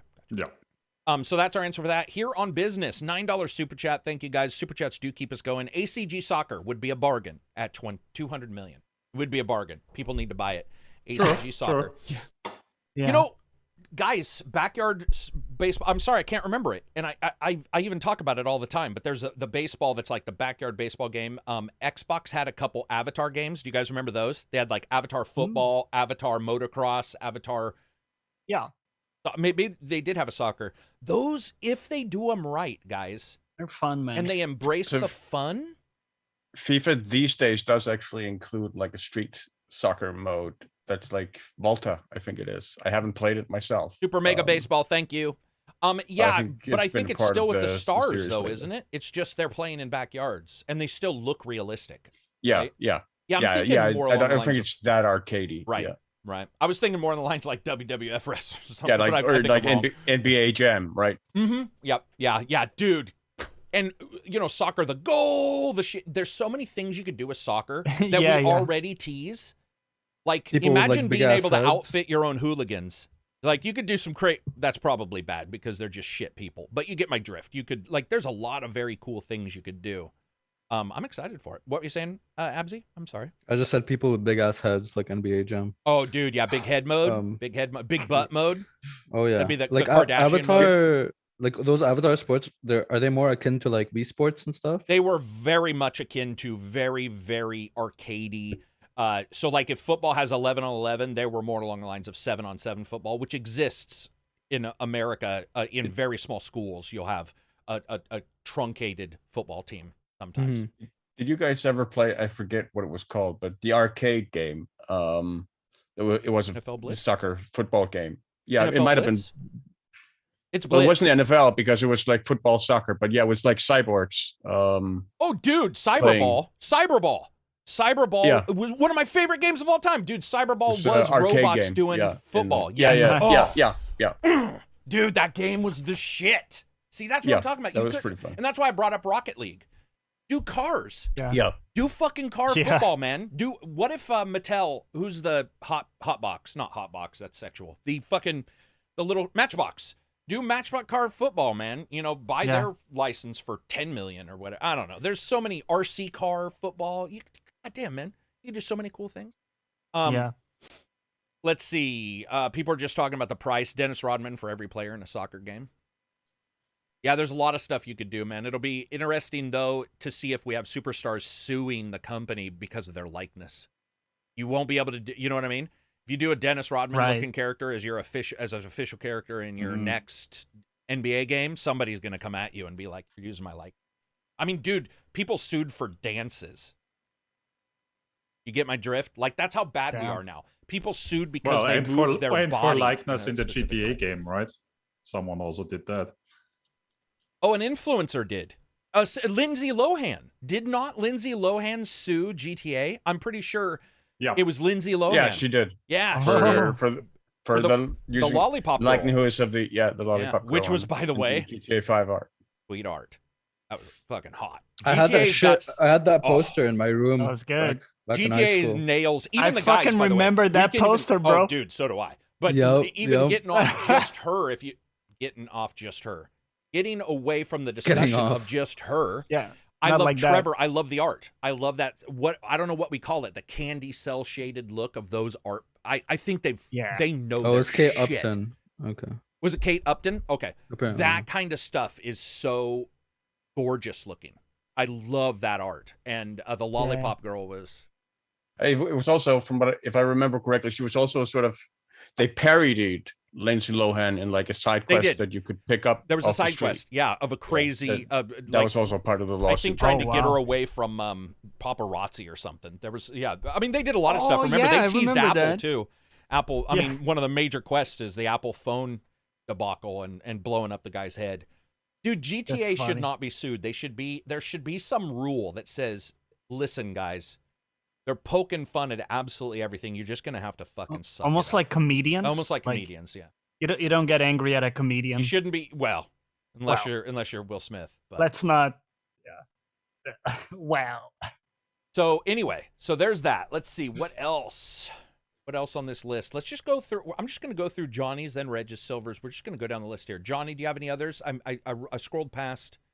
Let's see. We got FIFA. Elden Ring sold 13.4 million on the first month after release. Isn't that nuts? It's crazy. From can update their fucking engine now. Imagine that. Imagine non-floaty. So I already love it as it is, dude. But dude, imagine. That's a big one, right? Yeah. Imagine playing Elden Ring, no stutter and shit. Oh, dude. That's a lot of money, man. 13.4 million for a company like. Wonder what it costs to make. Have we ever heard what any Dark Souls has ever cost to make? I don't know, but they reuse assets in very, very smart ways throughout all their games. Yeah. I mean, to put it in perspective, Dark Souls 3 sold, or even Sekiro sold 2 million in its first month, or in its first 10 days, and it got to 10 million by 2020. To put that in perspective, 13.5 million the first month for them is fucking massive for sure. Crazy. Well, I think the only company that would say it wasn't massive would be Capcom, who 800 copies of what was the game that they were like, dude, we expected more? No, it's Capcom. It's every game. Strevin, who's been a member for 11 months, also says Mutant League Football should come back. For Capcom, it's commonly Resident Evil. But so, Strevin, keep your eye out, buddy. Keep your eye out for that exact game. I know for a fact that's coming. Oh, baby. So FromSoft, they're doing well. Maybe they'll fix their engine. I don't know if we'll see. I don't think we'll see a turnaround on a game quickly from. What do we think that they're going to do? Do they do expansion? Great question, right? Do you think they double down on the open world stuff? Well, I'm just wondering, do they continue working on Elden Ring? Did Dark Souls get expansions, guys? Do those games get expansions? Yes. Not Sekiro. Sekiro didn't get expansions, but it did get some loose content, patches, like costume outfits and. Yeah. Didn't a Dark Souls get a full expansion though? Didn't one of the Dark Souls all get expansions. Okay. I think Sekiro was different. It wasn't like an RPG as much as it was just like an action game, like a one and done. And it was also released by Activision. I think Bandai Namco is. I think it will get DLCs for sure. I mean, there's still the Lands of Reeds and there's like the Moon, but there's also, I think they're gonna. I mean, they'd be stupid not to make sequels, right? Like with the same IP. I'm just wondering, would they be stupid to not do expansions? Probably. I think they will. Like they have a huge player base. Why wouldn't they? Right? Well, Yeah, they have a huge sorry, I should make it clear. They don't have a huge development team. True. No, yeah. Is what I was. But they have a really good track record with DLC. Outside of Sekiro, every other game has had DLC. And very good ones. The DLC typically is viewed as better than the base game very often. So I would definitely, I definitely expect. So the opposite of Far Cry expansions. Far Cry. Bro. Interesting. Yeah. Oh, like the Mars Zombies, one? Mars. Fuck them, man. That was the best, dude. The best that was the season worst pass ever. That was so bad that I can't believe. Streven, $5 super chat. Is anyone playing Evil Dead? And will there be a review? No review. Didn't even know it was out. So Evil Dead. That is it out? Back for Blood ripoff, or not ripoff. I don't want to, but the Back for Blood style game. Yeah, it is out. I saw some other people, I guess, talking about it. I didn't know until the starting of the podcast that it was. Is it on Game Pass? No, I don't think so. Do we know? Okay. Unfortunately. I mean, I think our silence indicates. So nobody's really interested in, and it's funny because a lot of us liked, Back for Blood, and I'm interested because I mean the previous Evil Dead game that also had Bruce Campbell in was actually decent fun. I thought. So interested, but it's just again the problem of saturation because there's so much out there, so much coming out, especially these days. Like just the past few months in terms of quality indie games have just been tremendous. Yeah. And I think in that genre too, right, Silver, you have World War Z was kind of a fresh one that was cool. But then Back for Blood. Awesome. Yeah, Back for Blood started to feel a little bit stale. For me, I still enjoyed it, right? But as we always say, a lot of it is also just like the people you play with. Because we had fun, we were shooting the shit. But as a game, it kind of starts to feel a bit like, Yeah, I mean, I turned on that Bloodlines I told you guys about. It's three, or 5 versus 5, 3 versus 3. We're just getting a lot of this repetitive. And Dead by Daylight needs to be replaced. It's old, right? So it's okay to see that. So if people are jumping into it and they're liking it, that's awesome, man. Like that's I haven't heard anything positive or negative about it. Didn't know it was out, so I'll check it out. But I don't see any desire to jump in. There's nothing about that game that makes me. It's not even the style of game I like. Too much. Anybody else? Reg, you gonna get into it? You do some multiplayer games. Well, that's true, but I mean, I'm only thinking of why would I get another one when if I have the itch, I could just go into Back for Blood. Yeah, True. And it's got shooting that we like and a gameplay that hard release for that title, I think. Hard time to release. So moving on from there, just scrolling down, Rejaku, Netflix Resident Evil trailer. Resident Evil. Yeah, they're doing a Netflix TV show, Resident Evil TV show. Oh no boy, shit. Does it have Mila Jovovich? No. Don't ask me the actor names. It does not have Mila. From the movies, like the lady from the movies? I know that much, yeah. Oh, the short hair that like flips around? Yeah. So this is just a limited series, a full series, a cartoon? Live action, right? No idea about details. I don't have any idea about details.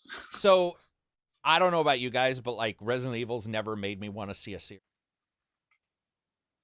No, man. No. There's so many series, dude. How about Master Chief having sex, right? I don't know. Is that the big thing? I don't know, dude. I saw that headline. Yeah. I don't know, dude. Man, fucking games, TV shows, like, I don't know, dude. I don't know, man. There depends aren't on the really good game, ones, man. dude. It depends, right? I guess it depends on the game. It's just everyone wants a Netflix show right now. It's just we're gonna get a lot of shit. Maybe some good ones, but I think Dude, it we had a depends, Dragon's Abzi. Dogma anime. We are gonna get a lot of everything shit. depends. Oh, sure. dude. Well, yeah. I mean, I with like Dragon's 3 Dogma, but FPS come on. animation. Yeah, that was good. But I'm saying we are going to get a lot of shit. We've already got Yeah. that. So it's just like, if we got that, Yeah. which makes no sense to a Dragon's Dogma Yeah. Ultra fan, then of course But we'll get a Resident by the way, Evil did at you that point. see it, Karak? No, the, I mean, like, sometimes, animated- dude, come on. I'd have to be smoking pretty hard, and I don't think even that smoke would to play actually that be- after hearing you guys talk about it. I think anime would actually be the medium to adapt Resident Evil? I if agree. any. Maybe. I agree. Maybe. Dude, if you did it like Liquid Metal TV back in the day, like what was the one Charlize Theron did the movie later? Eon Flux or whatever. They did. Yeah. They did make that. They did make that CG movie with Claire and Leon. Well, Dead that I Space forget had the name of. cartoons too, Silver. Dead Space had anime. Yeah. Yeah. Mm. And I Yeah. believe And that one was pretty decent. were That was a pretty decent. prequel to the game. yeah, so like you can do it, but a That could horror work. TV show has to sort of grab me, and Resident Evil is not that. Yeah. Yeah, so it comes out in 2 months and it's live action. Okay. Yeah, I didn't know it was live action, but I haven't seen it. The trailer. But I mean, like the animation stuff, the problem with Netflix is that they're doling out all of these CGI based animation shows, and a lot of them are shit. Like the actual animation. If you look at Dragon's Dogma, guys, everything is hand drawn. It's like it's really nice, and then the monsters are shit. They look like a PS2 render. Bro, I'm not kidding. The dragon in the first let's episode. elevate this discussion to say Johnny's the one saying this. That must Yeah, mean something. that's true. That ain't me That is saying true. this. I'm This is the person Johnny who's saying like this. Johnny's the guy who's seen Well, the that's because- excited about stuff yeah, and like he'll be like, let's hemorrhoids go. are still okay as long as blah blah blah. And here he's saying they're absolute shit. That means something. Well, it's because it's not multiplayer, right? Yeah, exactly. If there's some way to do a TV show that was multiplayer. I didn't know that, and I'll have to check it out now. I didn't know the monsters were shit. I'll look up pictures of it. No, it's badly. Yeah, no, it's badly rendered. It's 2 FPS. Like They set the budget slider all the way to minimum. bro. AI minimum FPS graphics. budget slider. Yeah, AI. They're using AI interpolation, AI Low- upscale, just all just- AI. Just like Low fucking- graphics on the dragon. Dude, if they had used AI upscaling or interpolation, it would have doubled the frame rate it's at least. Hilarious. to 16 from 8. Yeah. All right. Well, there you go. There you go. That's Reg's bit of news for there. He talked about Song of Conquest. And then what's this? NVIDIA opening or moving to open source. What's that mean for the drivers? The NVIDIA drivers for Linux, now that's Linux only, have famously been pretty shit. Mhm. And they are finally moving towards open sourcing them so that people can basically fix them up. So is that what that means? Is basically opening it to others to improve? Yeah. Modding drivers, basically. Yeah. All right. And that's just for Linux. That's just for Linux. Because, well, also on Linux, like everything that's not open source is usually seen as a big no-no. Okay. Or- And then you got something that does interest me here, bro. Half-hour gameplay video for Stargate Timekeepers. Oh, that looked. Yeah, I watched that a bit. It looks kind of like Commandos, I want to say. Although, well, at least at that stage it's in, it still looks a bit rough. But So I mean, it isometric then? could get somewhere. It's like Desperados, Commandos, Yep. Shadow Tactics, which I was like, Stargate. hell yeah, Vision dude. cones Yeah. and sneaking around and all that stuff. Yeah. No shit. There you go, man. That's pretty cool, man. I love those types of games. I mean, I'd like it for Stargate as well, dude. Because every person in the team, like, it's obviously not SG1. I don't think it is SG1, but each person has their own strengths and weaknesses. Like Daniel Jackson and like Teal'c has like the alien stuff, and then Can I someone just has say a Zat this, gun, though? someone has. You're doing what's up? SG1. You're doing Stargate. I noticed they didn't put SG1. But I got to say this. Mhm. Those guys, they're pretty old, right? But they can still do voiceovers. If it were me, I would say, why not hinge Yeah. on Amanda tapping and I can't remember Daniel Jackson's O'Neill. Pull him actor. in, dude. Pull him in, Richardson. Yeah. Pull Richard Dean Anderson. Pull him in and just say, you know, I know the Shit. Colonel died in real life, unfortunately. Well, I love that guy, the bald General Hammond. Yeah. But dude, pull him in and just we saw how it worked with Splinter Cell. Remember when they switched out Michael Ironside and got the other guy, and people don't connect as well. In a game like this, I would connect more if Tilk was Tilk. And I know That he could probably make the cost game. more because of God of War. I get that. You could also go back to the originals because the original actors from the movie. Kurt Russell that would be and awesome. Spader. Can you imagine that shit? What if time split? What if since it's called Timekeepers, it's like both teams, like alternate universes, and you get to play. Dude, that'd be fucking all those actors. Yeah. It's just that whenever there's like games based on shows or movies, when they use the same characters, it's always like a derivative where it's like, I don't know. And then, but like when they throw you in like a universe with like different characters or like a different story, it usually does better than like playing through the actual story with the same characters.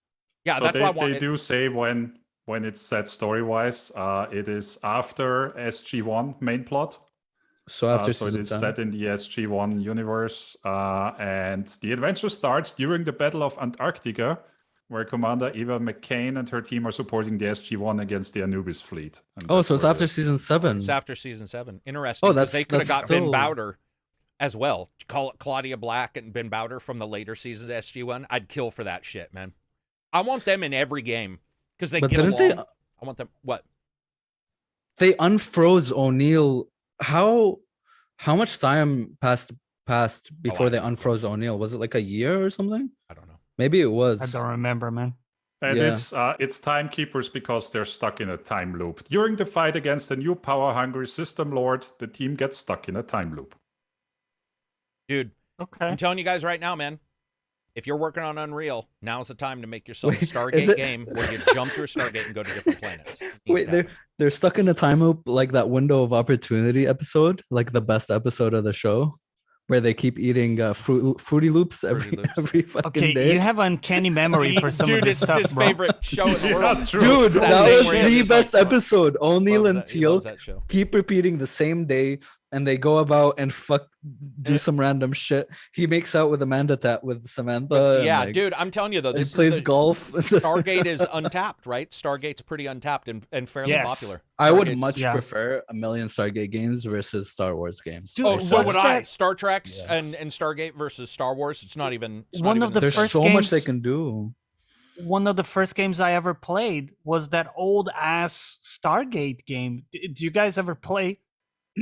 I think it was like a side-scrolling style. Yeah, Genesis. You ever play that? Was like Genesis or maybe PlayStation 1 and Saturn. Yeah. I think it was PlayStation 1. It was a PlayStation 1. I don't know, where I played, but because you were O'Neill. I'm almost 100% sure you were the character. I think so. Yeah, it's ancient. I think so. And you would go to different planets. Based on the movie. It was cool, man. Was it based on the movie? Oh, was that one based on the movie? movie? I don't know, dude. It could be like no, it super did because loosely. they had Kurt Russell fake digital. Yeah, it was based on the movie where they did like instead of like Solid Snake, it was like Solid Snake. I was gonna say that. Okay. Yeah. I think overall, man, Stargate, Star Trek, there's Farscape. There's a lot of TV shows where you could definitely go a little farther than Star Wars. Star Wars is so fucking locked down. It's so like magnified compared to all those others with like you got so many the Goa'uld and the Ori and the replicators, and you can do a whole fucking game about the Jaffa. You can make a Teal game. I mean, that's dude. I don't think that's true that's at all. A lot of fucking nerd right there, man. A lot of nerd. I mean, you look at the Star Wars canon that got built up in the expanded universe over like the 80s, the 90s, the early. There's a lot there. Yeah, true. There's a lot of ground to cover there, even going back to like Old Republic and then going into Young Jedi Knights in. But it's always just Sith versus fucking Jedi. No, What? it's not. No. Okay. No, it's worse because it's not. Sorry. I'm sorry. I think anytime anybody tries to pretend that Star Wars is going to be better by removing the Sith is dumb. And you're either against me or for me. No, I know you didn't. I'm saying I did because currently they're like, oh, we're gonna go with the aliens and fucking they don't get affected by force powers. It's like great, so they're just like sort of passive synth.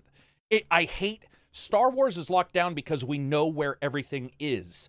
You know if it's in the middle, then you know what's going to happen at the end. If it's at the start, you know what's going to... There's these timelines that are so locked down, and everybody sort of knows, and there's an expectation. There's so little expectation for Stargate. Stargate allows for you to go to these different places, but you still have the basis of normal humans going out there. And that's what I like. That's the only I true don't dislike premise. Star Wars. I'm just saying that Stargate and fucking Star Trek, even in game form, are not plumbed nearly as much as Star Wars, to where every time I play a Star Wars game, I know what's happening. Don't try to be a contradictory for no reason. I just think they could do a lot more with because these I shows agree that with you. have I'm just so saying much. you can't. No, I'm not. No. You're definitely right that Star Wars has been much more extensively mined than Stargate as a universe. I'm just saying that there's still a lot of potential in Star Wars that is untapped, and there is absolutely potential just from like the outer rims, where you could just make up pretty much whatever you wanted in terms of worlds or I know like that whatever, it's just Stargate. build There's a setting there. So much there. I just like feel that if I planet's went there, let's different. say I went there, Silver. Let's say we decide we're going to make a game that is. I guess I just feel that if I'm a bounty hunter, I sort of know what a bounty hunter is going to look like. If I'm a I mean, you're correct that there are certain expectations that usually get put on a Star Wars game, but I'm saying you could easily subvert that if you wanted to. You could, but I got a question for you. Let's go deep. Would the subversion be Star Wars in and of itself by subverting? Like, sort of when somebody says, you're an anti-Paladine, so what you're really saying is just you're fighting against Paladines by being a killer. I mean, something about that isn't as flexible as it sounds. You look at a game like Republic Commando, right? Star Wars Republic Commando. Yeah, that's right. That's a game that not only did something kind of unique. I mean, it wasn't really unique because there had been games that weren't centered on Jedi before. Right. But it not only did it sort of center on just a team of grunts, it also redesigned a lot of typical Star Wars character types. So like Wookiees in Republic Commando look way different than Wookiees in like the movies, or like Wookiees typically in the universe. They're sort of completely reimagined for Republic Commando. Gotcha. Yeah, no. Okay. I think Republic Commando is a good choice too, because all the other ones that I like are still pseudo Jedi, not a Jedi, but still a Jedi, but just not called a Jedi, like Kyle Katarn or those kind of characters. But then you look at Republic Commando, which is technically, even though it's the stormtroopers, it is from their viewpoint, which we have never got before, which is a big plus.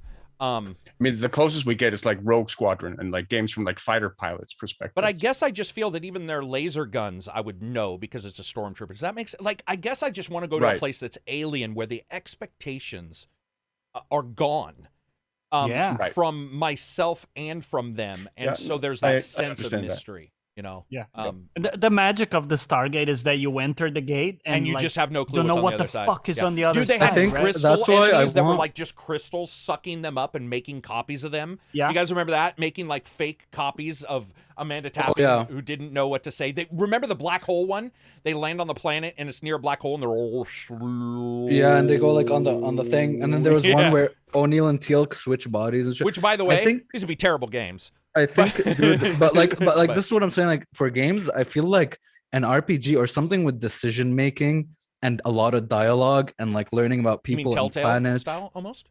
Maybe Telltale, maybe like half and half, just RPG with like Vampire, where you have a lot of dialogue and you figure out how to help these people. And like, I don't know, I feel like that's where Stargate shines. It's not just like the combat and stuff. It's more so like interacting with these alien civilizations and learning about their problems and trying to help them. This is going to be so cool because we're getting a Star Trek game I've always wanted, which is a narrative one. That one game coming out soon that's like a Telltale / Council that's Star Trek. Yeah. That IGN's covered a couple thousand times to flood the channel so that when they do the review, they're up. You got a little bit of poison there. Little bit of poison, but I'm so fucking excited for that, man. I'm so excited for them to do Star Trek in the way that isn't like well, it's almost like what Silver was saying is, in fact, worse than Star Wars is Star Trek trying to do the opposite. The anti-shit. Like Discovery, you're just like, this is so emo, I'm against my parents. writing that you're like, it's anti-Star Trek. It becomes unrecognizable from the property. Yeah. Right. Strevin, $5 super chat. PSA, I got to reply to a comment I made in a recent ACG vid about a PS giveaway. Good for you, man. For me, but good for you.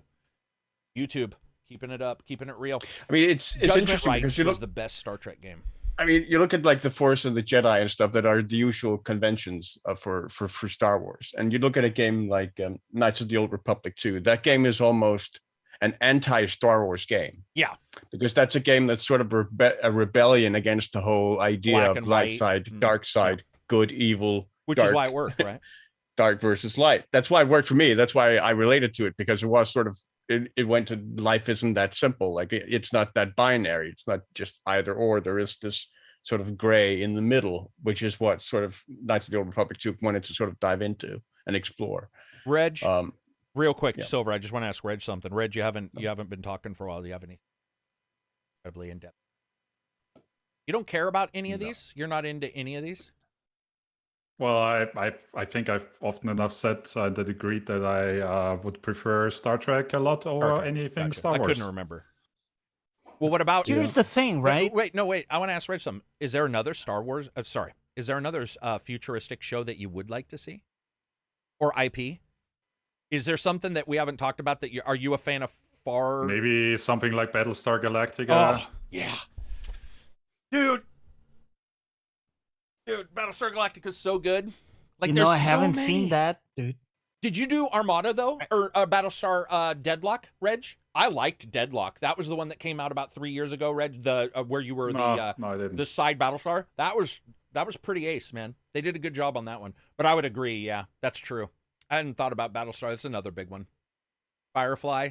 I was so frustrated with that show because I loved the first season, and then I found it just dropped off a cliff after that for me. Most people do on. Seems like. Yeah. Seems like there's always one. Moving on from there, that was a lot on one thing. I apologize, guys, but we're Star Trek nerds. Silver Hawkins has Indie Game of the Week, which I do want to talk about because multiple of us have played this fucking thing. So what is it? It's a Citizen Sleeper, which is a sci-fi cyberpunk narrative game. It plays a lot like a choose your own adventure book. Pretty much all the action occurs through text. Narrative. Characters get presented with character art and then text. There's no voice acting in the game. It's all reading. You basically you start out as a replicant. It's set in the future where humanity is colonizing space. We have sort of started to sell our consciousness to like a company that then sort of installs it into an android for like slave labor.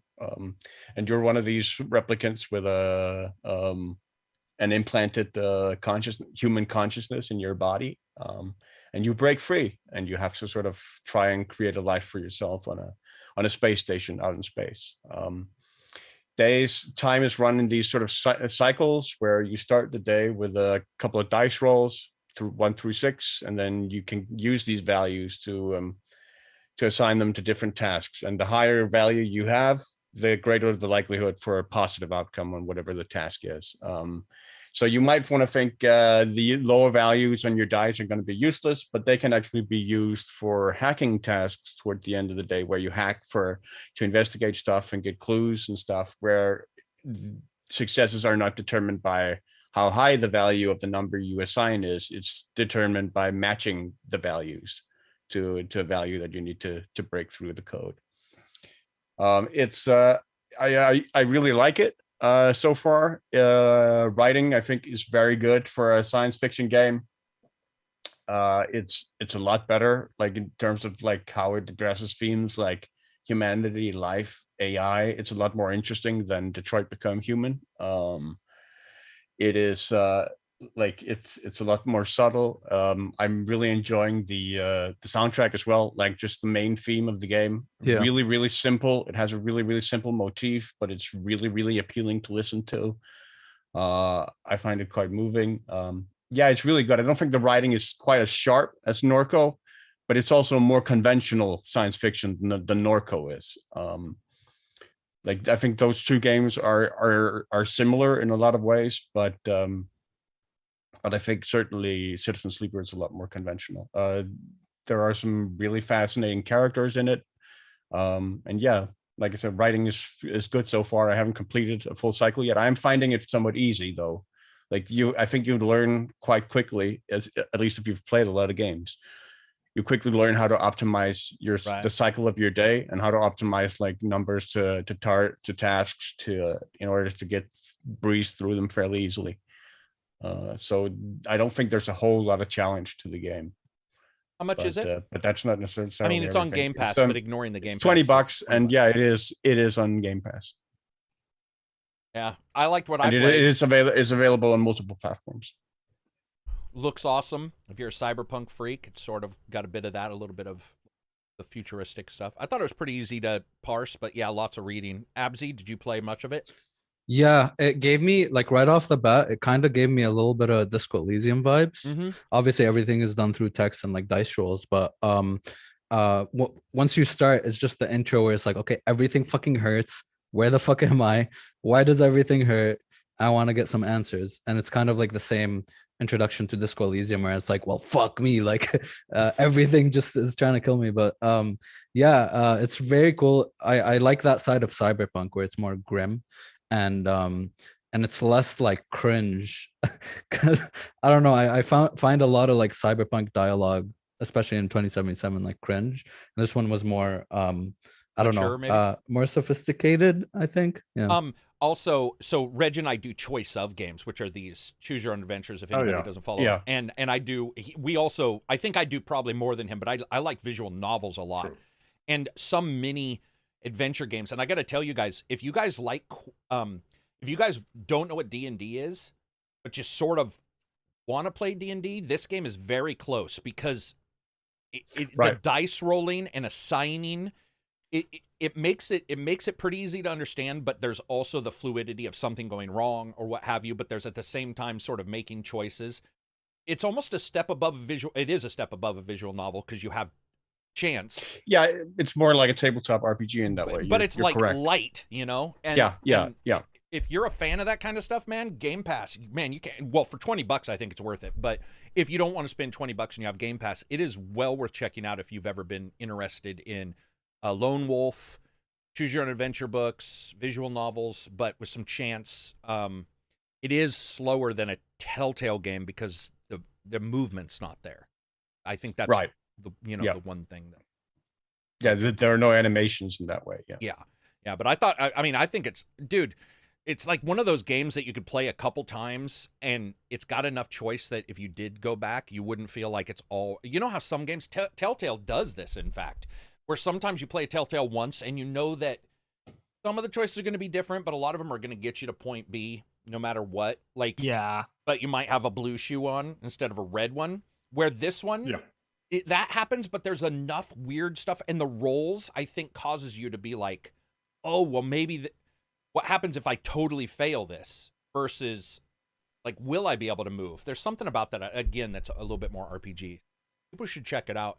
Who's that by? Has that company done anything? I think this is that company's very first game. And we're seeing a lot of companies pop up. It's fucking cool. And we're seeing like success, like Game Pass. This is perfect for Game Pass because I think they did do some previous, like some of the development. I don't know if the specific team, but maybe developers. Yeah, I think they did. In Other Waters was a previous game of theirs. Okay.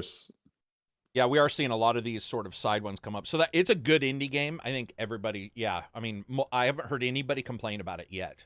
So at all, which is nice. Yeah, if you're in the mood to read a book, but you want to play a game and make some choices. Yeah. It's without cool. It having that high, and you don't have to worry about hitting A for a quick time event, which you might in a Telltale game. And it takes a decent amount of time to sort of get through a run. And there is a significant degree of a variability in terms of a variety in terms of the choices you can make and how you get 3 builds to choose from when you start, like 3 sort of templates to start your character off of. And these matter throughout the entire game, not like Cyberpunk. Yeah. Right. Yeah. These actually matter. Yeah, they sort of mostly for determining like your starting stats. No, we did. Like, you're right. There's just no laughing. It wasn't funny. I get it. Whatever. Cool. No, dude. I'm laughing, dude. I'm crying. Well, Abs, you always get me, but I think you just laugh at me a lot of times. Pretend you're with me. I think it's more that it's like that realization of how pointless they were in Cyberpunk was more painful than it was funny. It causes Yeah. It was painful. Yeah, you'll be able to do this a couple times and play it, and hopefully these guys will get that support where, dude, I would play a series from these guys. I do believe we are missing this. So we all do board games. We all own tabletop sim. We all do, we all mostly like narrative games, but there is, you know how roguelite or roguelike, but you get those? There are a very few D&D light games, and this is one of them. And I do think that there is a massive, because I do choice of games, and they're truly text, right? They don't even have a picture like Lone Wolf would occasionally show some art. This is that one step above. There's Vampire and Werewolf have a couple as well. They've got a couple that are sort of visual choose your own adventures, I guess. We're getting to that point to where this is possible, and I think that's really cool. Fucking awesome. It's like also Wildermyth, if you've played it. It's kind of a roguelite RPG, where the story itself is procedurally generated and you make different choices each time. Yeah, each time. Yeah, dude, it's like this is a place where if I wasn't doing YouTube, I might think of doing something like this because it allows for you to not get too in-depth in computation and fucking true programming, but allows for you to tell a story. Disco Elysium has shown that that's popular now. Disco Elysium has shown that reading a dictionary is possible now as a game. So it's like, that's the height of true, like, writing in a game, I think. I don't mean skill, I mean amount.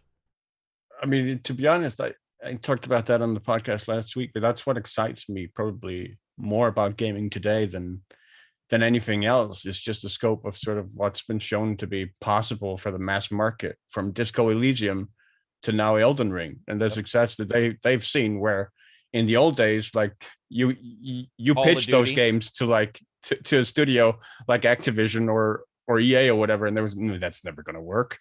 Now you can actually say, no, that works. There is an audience for that. There is a market for these types of games. And I think that's enormously exciting. It's low risk.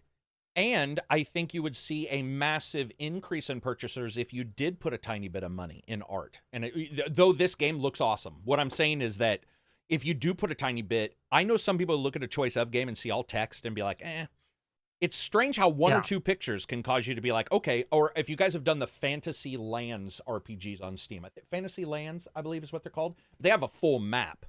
So you're in the pages reading, but they actually have a map that shows you where you've gone.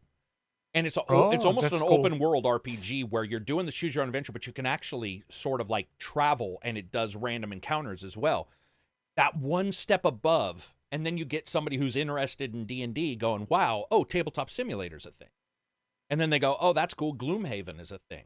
Because we see these companies release titles like Gloomhaven, which I think are a step above, where some people don't want to mess with that because it's pretty. Right. But get them in early, like groom them. Groom them for your video game. That's what I'm going to say. Not like that. Groom them. Dude, what? You don't like that term? Groom them for your future video game. Moving on from there, Absy, Final Fantasy 14 went hard on banning people, and it just says, banning people who? So Final Fantasy 14 always had, for some reason, this like issue with people having their own add-ons. So, for example, in WoW, World of Warcraft, and MMOs, it's very, very, very common to have your own add-ons to either quality of life, the UI, or even seeing damage meters. Final Fantasy 14 always had this thing against them where it was like, okay, we know you use them, just don't use like damage meters and stuff to be toxic towards other players. And I was like, okay, that's cool, don't just.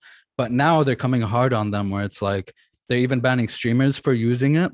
And they're coming hard on any type of third-party add-ons, whether it's like graphics updates, add-ons just to make the interface better, quality of life, all of those, which I think is pretty stupid because it just defeats a lot of accessibility options that the game doesn't innately have.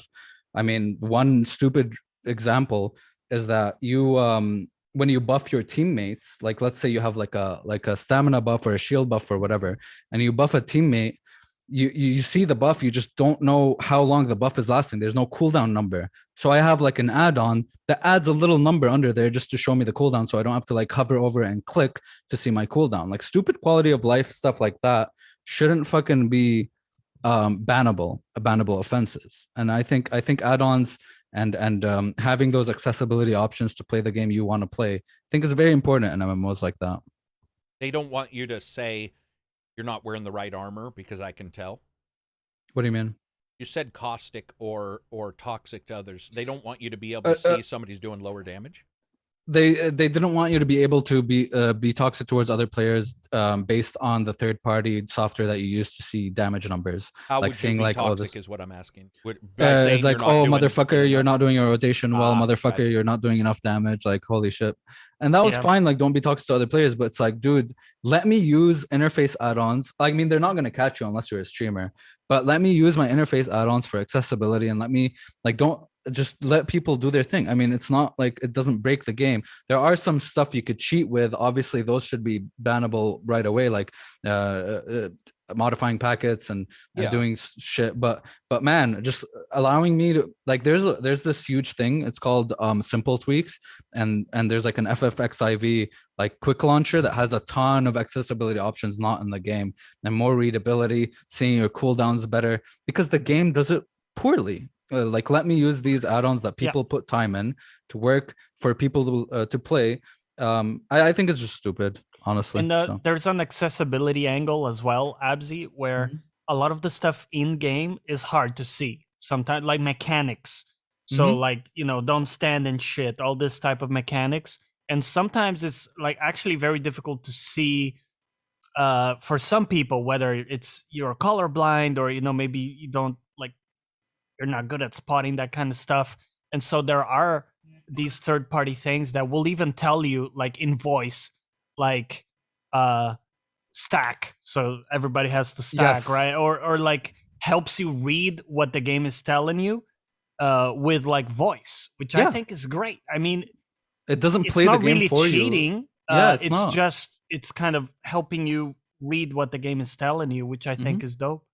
Yeah, and reshade and G-shade. They're saying it's cheating, or they're saying they just don't want any third party thing. If they catch you doing it, you're banned. Well, remember, WoW did have issues at first, because I remember using Curse. Do you guys remember Curse for WoW? I remember Curse. And I used Curse for a while, and they had issues at times because there was some ability to cheat, but it was always under the cheating angle or crashing the game, or maybe they were like, dude, we can't support the game if your add-ons are fucking up the game. Like, we don't want to do customer support for that.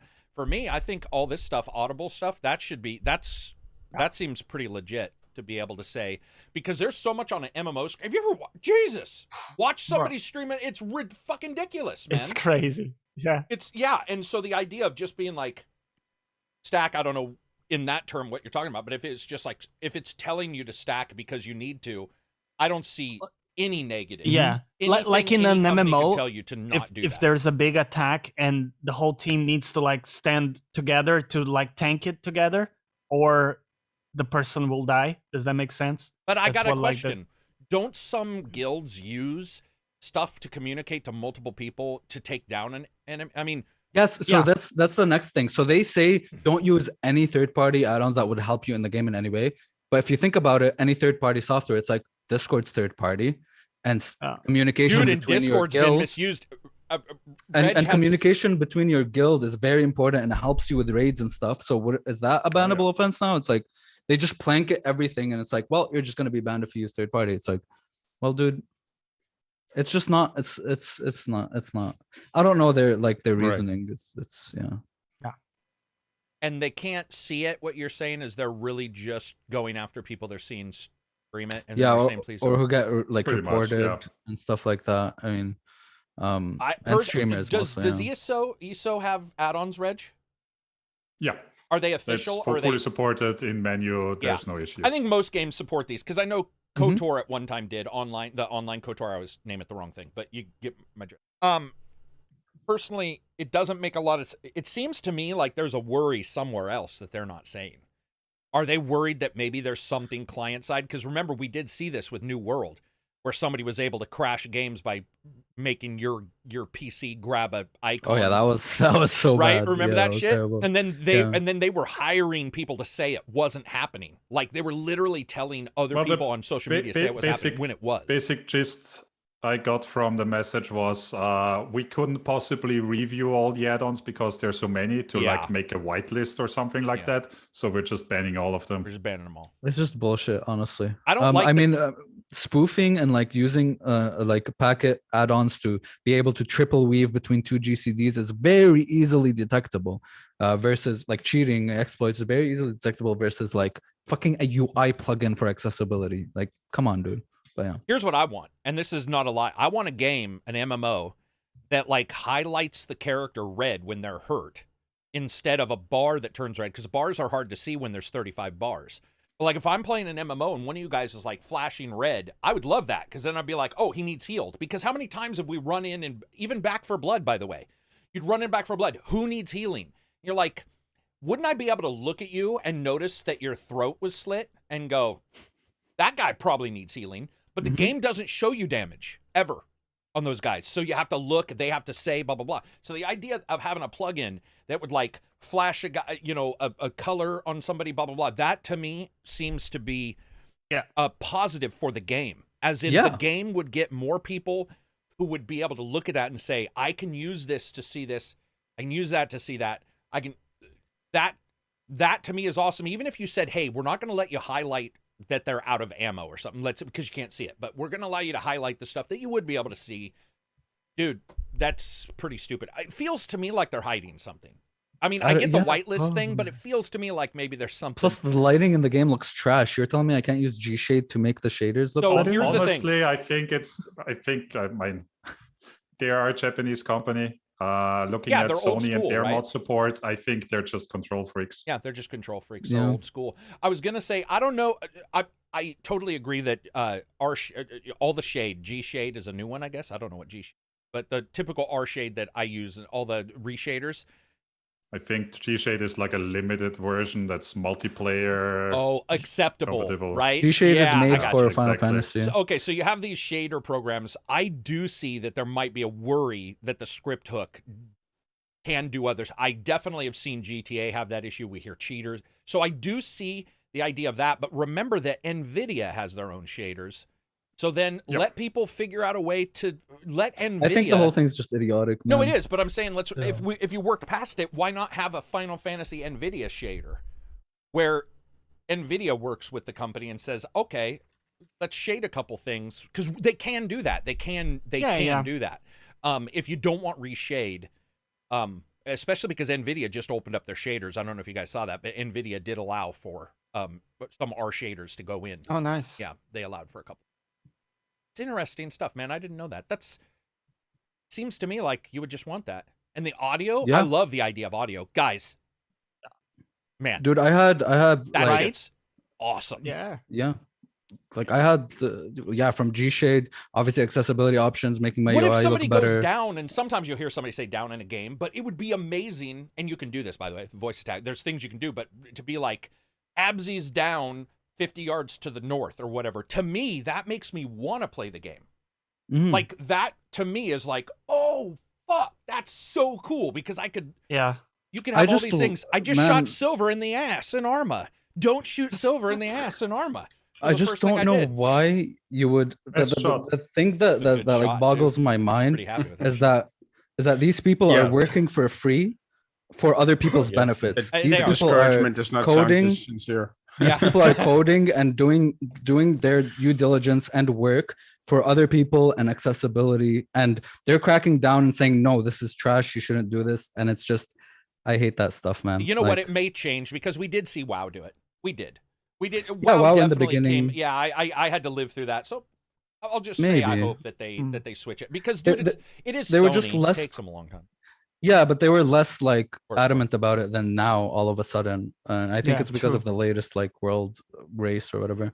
It could be, but remember that fucking new age thing was a big deal. I mean, that was causing all kinds of stuff. So if there's something we don't know about, where maybe even one of their developers was like, dude, I think somebody can do something really bad in the game, and they're like, we'll just cancel them all for now, and we'll figure out what it is. Maybe. I mean, I'm hoping. I'm just sort of siding on. Yeah, I don't think so. Not Dude, from you know what me, I've I'm really read known to be an them optimist. say. They were more like, no, we're banning all of them, but we're looking at like the most popular ones and we're trying to incorporate them into the game. Partnership, maybe? Unauthorized. I would, you know what? Yeah, more like we're looking at it and we're taking it. Less than a partnership. Oh, you mean we're looking at the best ones and we'll make it's our like, own? Cheers for your idea, thanks. Yoink. The People and Dragons, $20. Sup, everybody. If you guys get a chance, check out his stuff. I don't know if he's doing a game right now. People and Dragons has some awesome stuff for D&D things. He says, you know, it'd be cool. A AAA indie RPG. Imagine how... Idle. Idle RPG. Oh. Like the idle websites where you just click. Dude, isn't that how it all started with RPG Quest? Or what's the one... Quest of Loathing, the Loathing game. Isn't that what that is? Where it's the Quest pencil drawing? Loathing? Yeah. It's one of the most popular Quest of RPGs Loathing, of all I time. think Quest of Quest Loathing. of Loathing? Was that idle? Because I 20 remember. years. Yeah, Quest of Loathing, you could literally download the executable and it would run right here and show you leveling up. Like right here, it would be like, Karak goes down into the dungeons, fights 10 guys, comes back with this in his pack, sells it, blah, blah, blah, and you could... So I love that idea. Yeah, that would be awesome. I'm not a big fan of the idle games. True idle. No. Like they're Kingdom of Loathing. Thank you, Insidious. Thank you very much. Progress Quest was another one, yeah. Oh yeah, here's another person. Dylan says the director did release an article about saying they want to incorporate add-on ideas internal. You know what another cheat is? And monitors are doing this. Monitors put up HUDs now. My monitor has like 15 I can FPS put a crosshair. crosshairs. So if I want to do a no HUD walking the walk, it's actually nice because like if you're doing Far Cry where you have some loop to your arrows, it can be a little difficult sometimes in a depending on the difficulty. But there's things that as this that was another thing in Gotham Knights. I enjoy and he talked about how the UI is very highly customizable. The HUD. Yeah, did you hear that? He was saying that the UI, he was like, you can set it up in almost any way you want. So that'd be fun to see what. That's fucking cool. I like that shit. I don't know about you guys. I feel like we're gone back in time because I feel like 15 years ago there was a lot of games with HUDs I could drag. I don't know what games these were, but I swear to God, it was possible for a lot of games, and then sort of went away or something. Okay, gotcha. Yeah, I felt like maybe that had happened. Also, dude, I mean, I'm just thinking back about installing like the full package, driver package for my Asus mainboard. That thing installs straight up cheats as well, like the sonar thing that shows you where sound is coming from. Yes, I forgot all about that. That's so popular, by the way, that other companies have like tried to get it to work on their motherboards and all kinds of stuff. Yeah, there's a lot of cheats. I have a Gigabyte board, and it has 2 or 3 cheats as well. 2 or 3 like little things, little macros, and all your mice.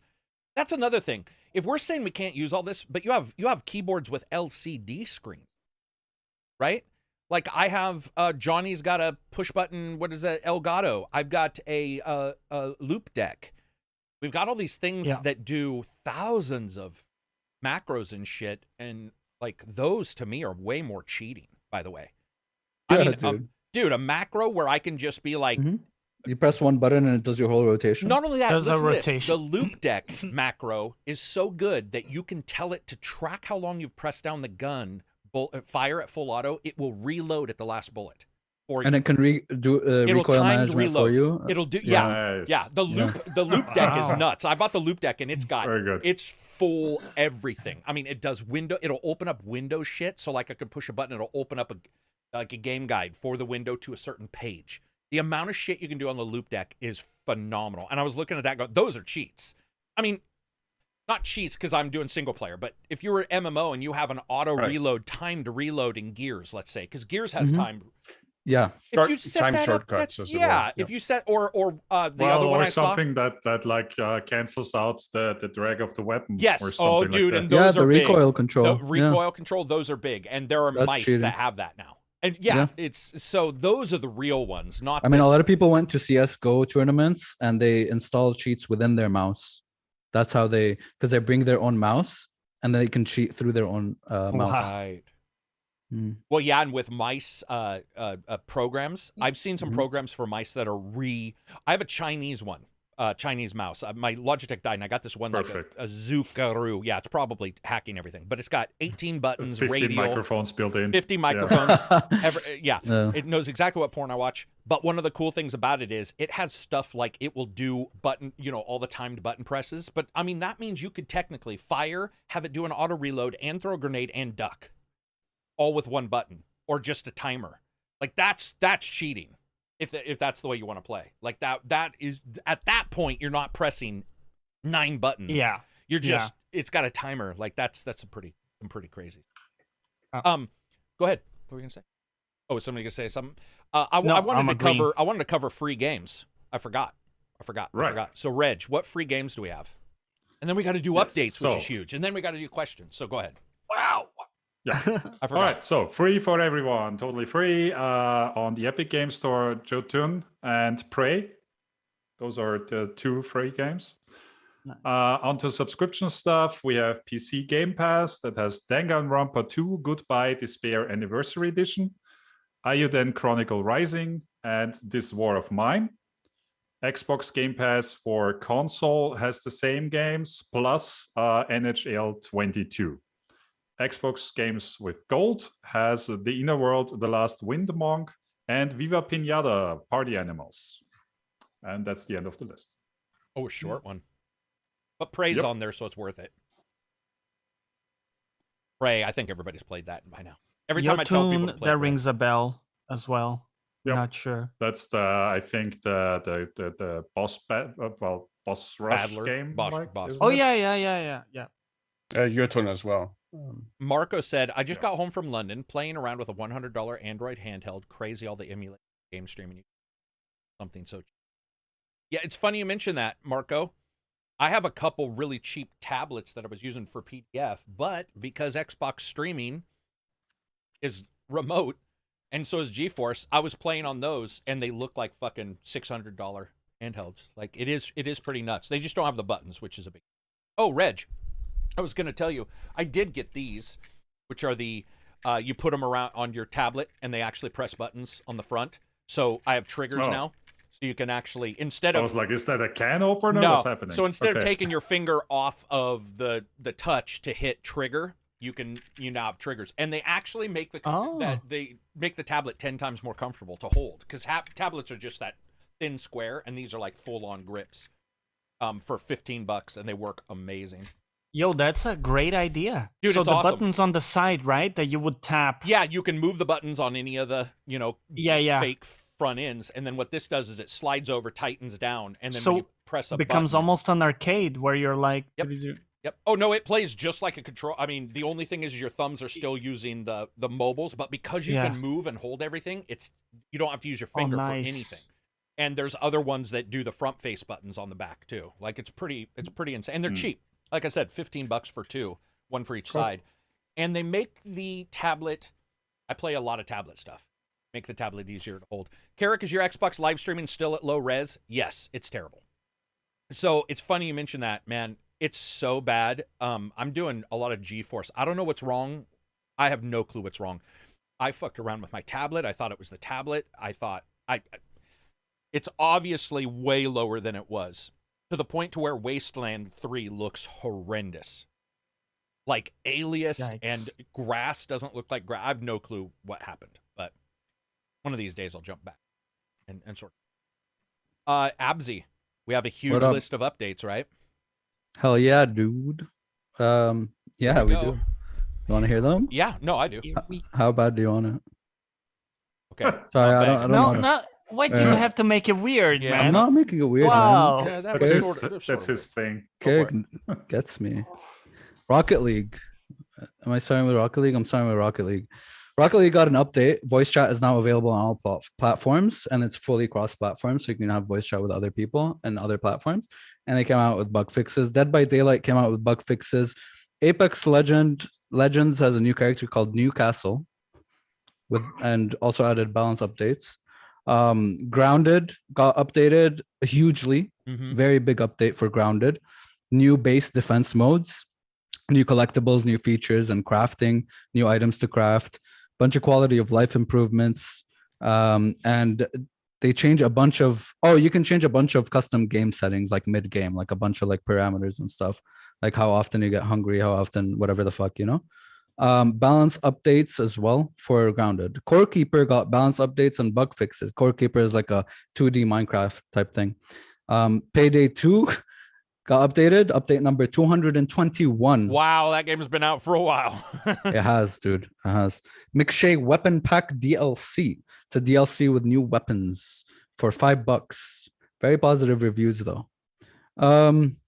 Stellaris got the Overlord expansion, which includes new features designed to unlock a next level in the Empire, new vassalization mechanics that let you define the role of your new subjects, create socialist empires, military specialists, and technological creators, more unique encounters with enclaves of people that you can either unite or fuck over or do whatever the fuck, to militaristic mercenaries and shroud walkers and shit.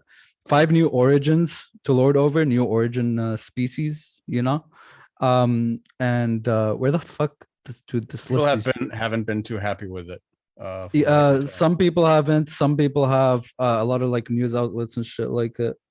Mostly positive on Steam. New music, and Age of Empires 3 got a new expansion. This is very weird. Age of Empires 2 got an expansion. Age of Empires 4 is out. Age of Empires 3 now got a new expansion, which is weird because Age of Empires 2 has a big player base.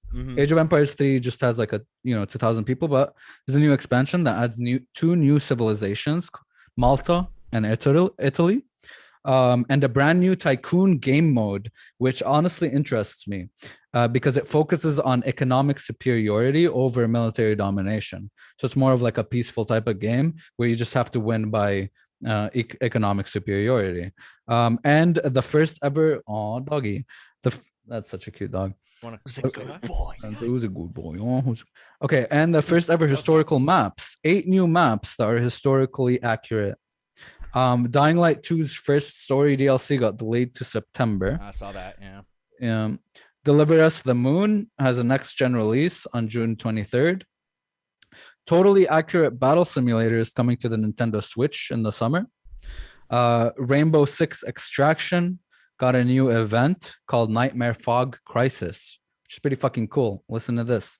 Nightmare Fog is a free limited time mode where you and your team must venture into a dangerous purple haze to find and destroy the toxic tree. Now, the cool thing about it is that toxic tree will cause the operators to hallucinate and see shit that isn't really there. It's a very difficult game mode, and you don't know what's real and you don't know what's not. Yeah, I might jump back into it. I might jump back into that. That sounds Hell awesome. Yeah. And a new tech called the Rush Pistol. It's a new tech that allows you to shoot yourself or teammates to give them a movement buff. Yes. Oh. So you can boop stim packs. You know what I mean? Yeah, that's all. Hell yeah, dude. Hell yeah, updates. Hell yeah, games. 2022. Fuck yeah, dude. Dying Light's DLC got delayed. One addition to the update Oh yeah, your section. Steam Deck shit. Steam Deck, exactly. Steam Deck got an update that you can now set performance profiles per game. So like frame limit and stuff like that. You can now set per game.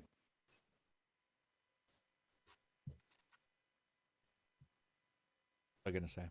Oh, Dying Light 2. That DLC got delayed. Any word on was there any word on why? It's just like it's got delayed, probably not there yet, so it got delayed to September. You know, it's a rite of passage by now. Everything gets delayed, but it's just like because they had their own. They whenever they came out with like a very strict, I guess, or more strict. What do you call those timelines? Fucking roadmaps, right?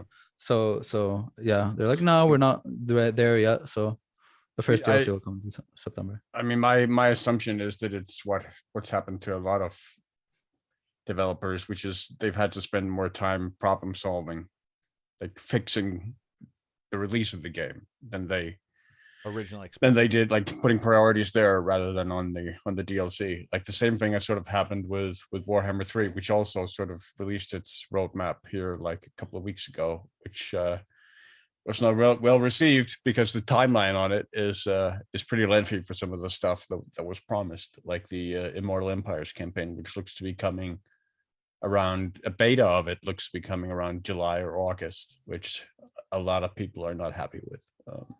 Like just the timeline of how long it takes to sort of fix some of this stuff. Bigger games, more complex. Real quick on Abzy's stuff before we do questions. He also had 2 showcases that are coming up for people, 505 and as well as Arma. The future of Arma is coming up on the 17th, I believe. Yep. So, look forward to a new if you're an Arma. Arma fan. I'm so into Arma that that to me is probably more exciting than most everything else. It'll be it'd be nice if it ran well. We'll just have to see. It'd be nice if it didn't require I always 4,900 just to get acceptable frame rates half the time. I always like it when Arma is known for player created content. And I love when a new game comes out like that, like a new Skyrim, like a new thing with the same engine or new engine.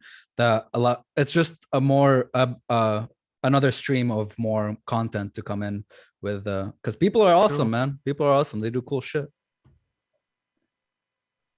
What were we gonna say? Endless Silver? content. Sorry.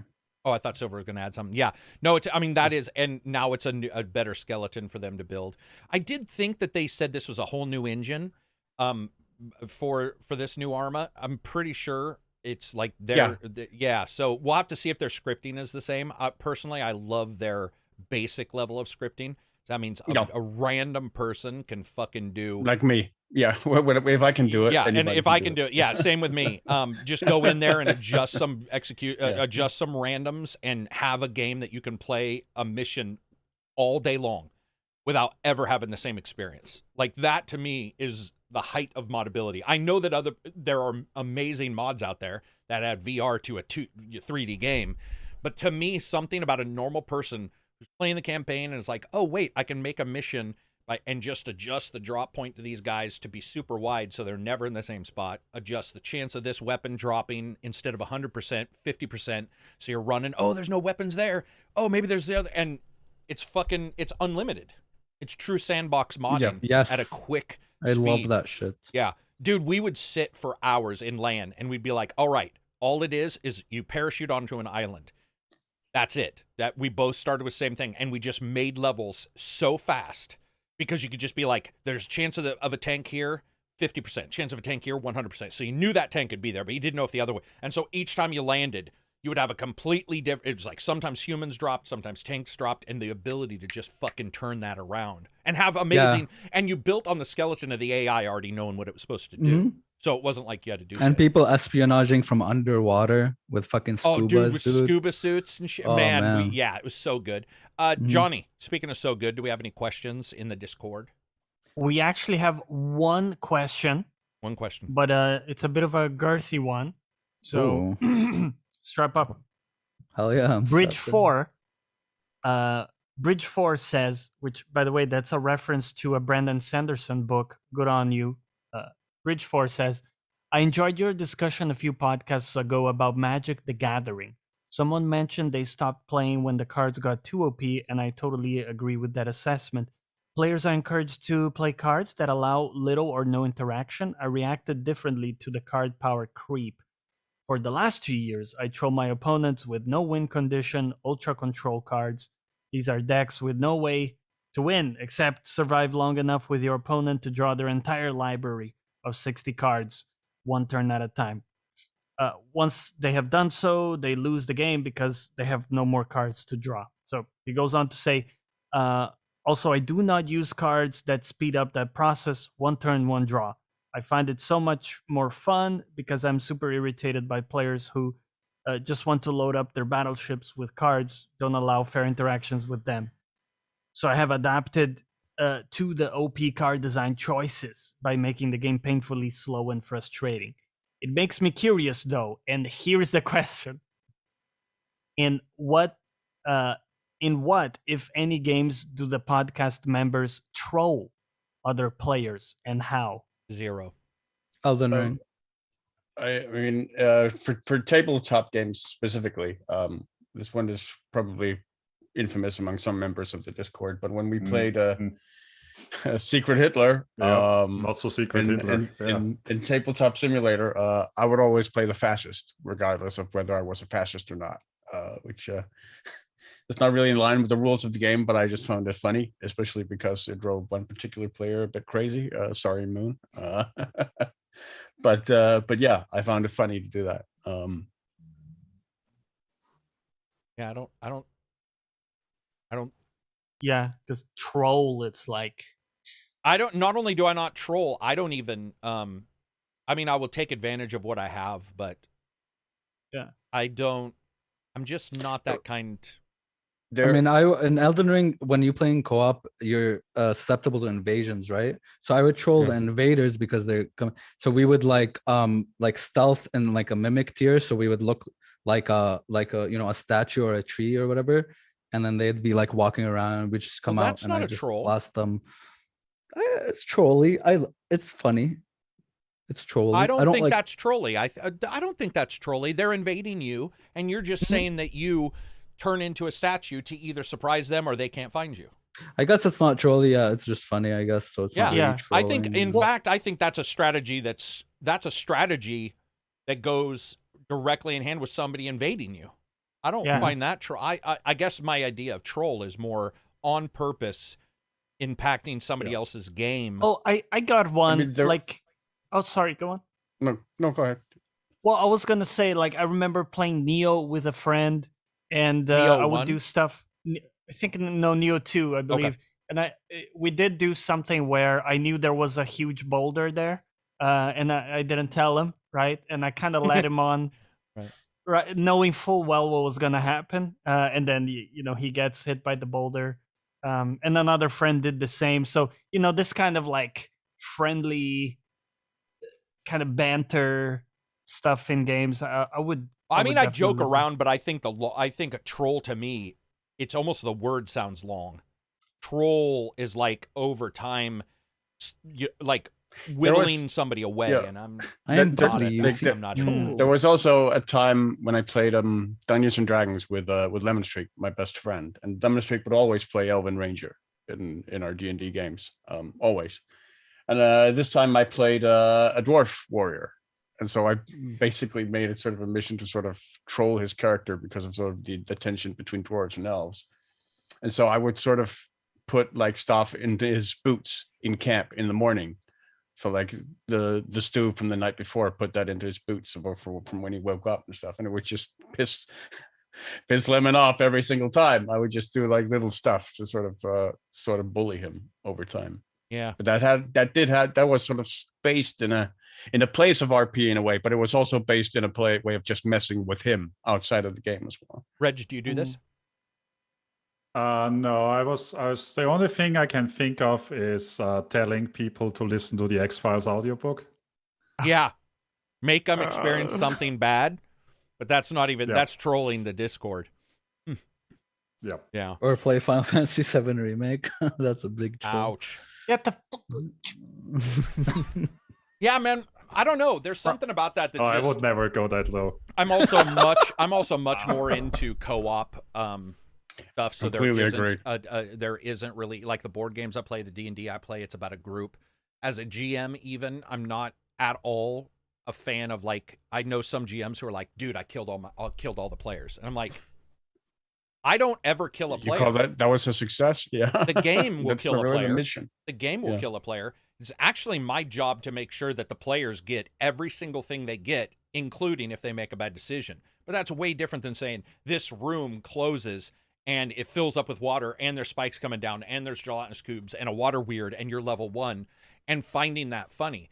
I'm not into that. I'm into like people at the end going, dude, did you fucking like almost one-upping each other with the cool shit you did. In card games, a lot of the card games I play are usually against an enemy that the game is. So like we'll play, like DC Card Builder is towards, you're playing you're playing against the board. You're not playing directly. And if you want to, it's just points at the end, where who got the most points. So instead, once again, you're just celebrating, going, as of all the superheroes, I'm the most powerful. I did the best in this battle. That's it. Instead of I destroyed you. We used to play a lot of Munchkin, and I found people getting really angry during Munchkin. And it dawned on me it's because it is anti-fun. The Munchkin games look comedic and fun, but they are quite literally the most bloodthirsty of titles. And so what happens is you'll get a friend who doesn't know that, and they'll be like, I want to play this Munchkin game because the art looks fun and you're wearing a boot for a hat and all the shit. And then you find out that the other players have to destroy you. And you can get that thing where somebody's like, I'm wasting my weekend getting destroyed in a board game. You know, even Monopoly, I'm not really too bloodthirsty. Yeah. I'll let Monopoly play itself. But even on deals, somebody will be like, what's the deal? I'll look at their money. I have one friend, Sarah, man, if she loses a Monopoly, it's a fucking disaster. Wow. It's like that serious Monopoly person where you're just like, dude, I can't be that. Good. Yeah. The super nerd with our board game round. Yeah. The long civilization game was disaster. Oh, was it? See, see, you have to, those, and especially if somebody gets whittled down, because there might be a chance of them winning, but then everybody sees that they're whittled down, and then it's that moment where one person is just consistently getting the shit kicked out of them for 8 hours.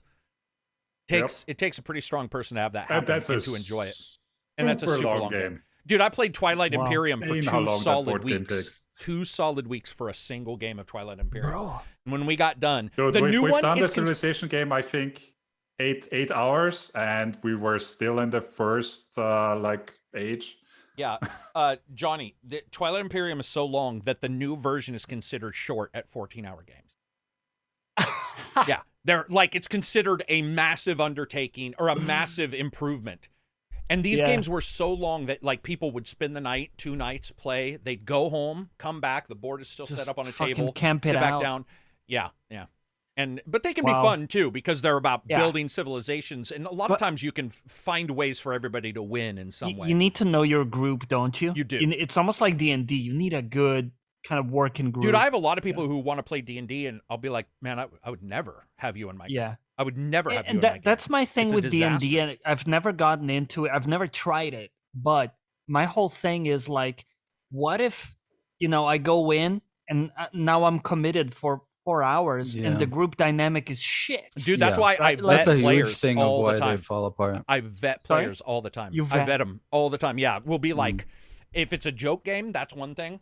But if I'm thinking about a campaign, I will I've heard a lot of people say, oh, we have this card that says you don't want to play this part of a game. And I'm like, why would you ever need that card? And then I find out that a lot of people don't vet their players, and we vet everything. We're like, this game is going to be about this. This kind of stuff can happen. And if somebody says they don't like something for some reason, that's good because we said it prior to the game starting. Because that might be an entire cornerstone of what the world is. Like futuristic stuff, somebody doesn't like body horror. Well, if you're playing a cyberpunk game, technically, that's almost 100% body horror. So, I mean, just cyborgs and stuff like that might turn people off, and you really have to, we vet everybody. I don't think I've ever had a bad game. Because we've had games where people don't know, like we had Takedown playing a D&D game, and he changed his character from one event to the next. Because he didn't know how to play his alignment consistently. Yeah, right. So I think at the starting he was like letting somebody have a chance, and then the next time he tried to kill somebody. And we were like, well, that doesn't, which is fine. Right. He's been playing video games where there isn't an alarm that goes. Video games allow that. GTA allows that, but. Man, you got to talk to people because that's a lot of time. Like you said, 4 hours. To me, 4 hours. That's 4 hours. Yeah. That's a lot of. And if it's gonna be shit, that's painful. Oh, dude, yeah. I've called games too. Tons of games where I'll be like, I'm not in the mood. We're done. Right. Because and we'll play a board game. And some of my friends will drive 8 hours, and I'll be like, listen, it can happen. There's been a couple times where I'm not in the mood. Something bad happened at work, and I'm just like, it's not gonna flow very well. And it's much easier to just. It can also be tricky just to find the right balance, because just as you can find players who don't take it seriously enough, it's also very easy to find players who take it too seriously. I think too serious is way worse.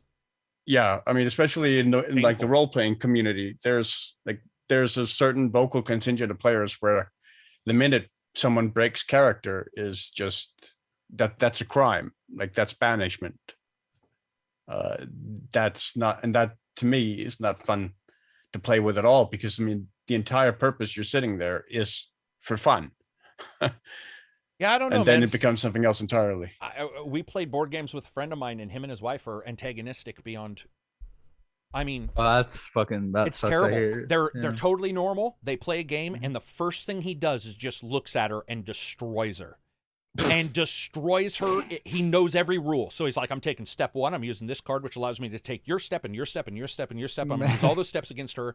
And I'm just sitting there going like... You just have to watch. Like, yeah, and then it gets... me, me, me. Me, me, me. Me, me, me, me, me, me. And the snipping goes back and forth, and you're like, oh, fuck, here we go.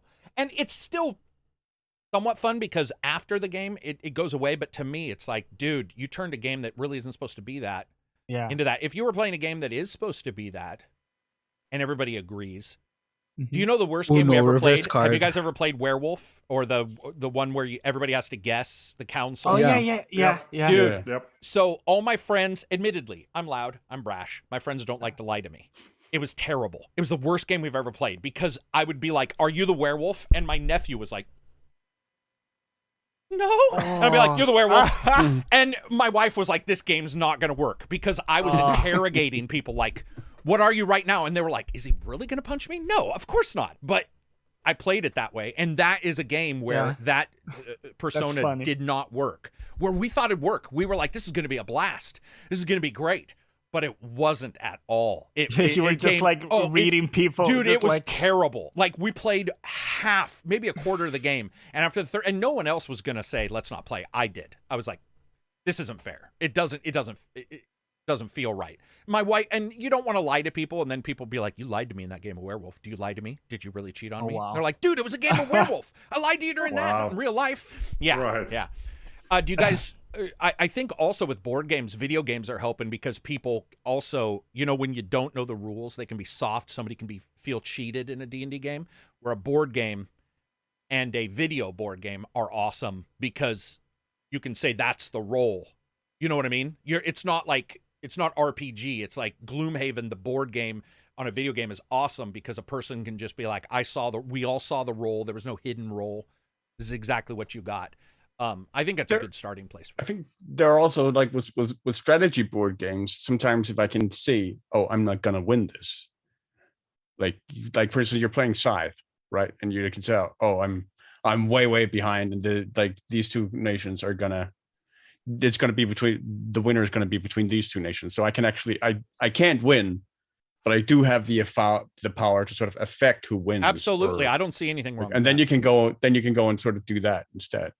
Well, I mean, Finland is joining in a way that NATO. that is kind of trolly, especially if you're playing with friends. Like that's definitely going to be a conversation. See, do you think that's trolly? Because I don't think that's trolly as much as Finland. Like I said, Finland's joining NATO. I mean, it makes sense. It's not in and of itself, but it does become that if you already have sort of an internet personal play relationship with all of those, because it's going to be relevant to that relationship after the game is over, and it's going to be a topic of conversation after the game is over. So in that sense, it can be. I don't play Scythe though. I think on purpose because it's that kind. Maybe of game. Munchkin, Karak. Like if you think of Munchkin and you backstab someone, right? When you don't have to. Do you know what I do? I roll the dice usually. I'll say the highest six-sided dice is who I'm attacking. Okay. I mean, people, I do come across as a jerk on podcasts and joking around, but when you're with somebody, there's no reason to overburden them with like, is he going to destroy my week? And to me, I'm a big entertainer. It's like everybody came to have fun. So like when I say come over, they never come over without food being cooked. They never, like I'll do barbecues and stuff. I want people to have a good time. So I would say chance of the dice, roll 1d6. Whoever gets the highest is who I'm attacking. Yeah. I'm pretty religious on doing that. They can attack me and I don't get too mad, but just the idea of like hammering on somebody. No, it wouldn't be like that. It would be more like banter. Like if we banter all the time, but friend, just like, right? Dude, you know me though, Death Stranding. I continually say Death Stranding is the worst game ever. Yeah. Obviously it's not. So I will talk, but I will never follow through in the game. Okay. To me, that would be like almost a betrayal of somebody's time. And I request the same from others.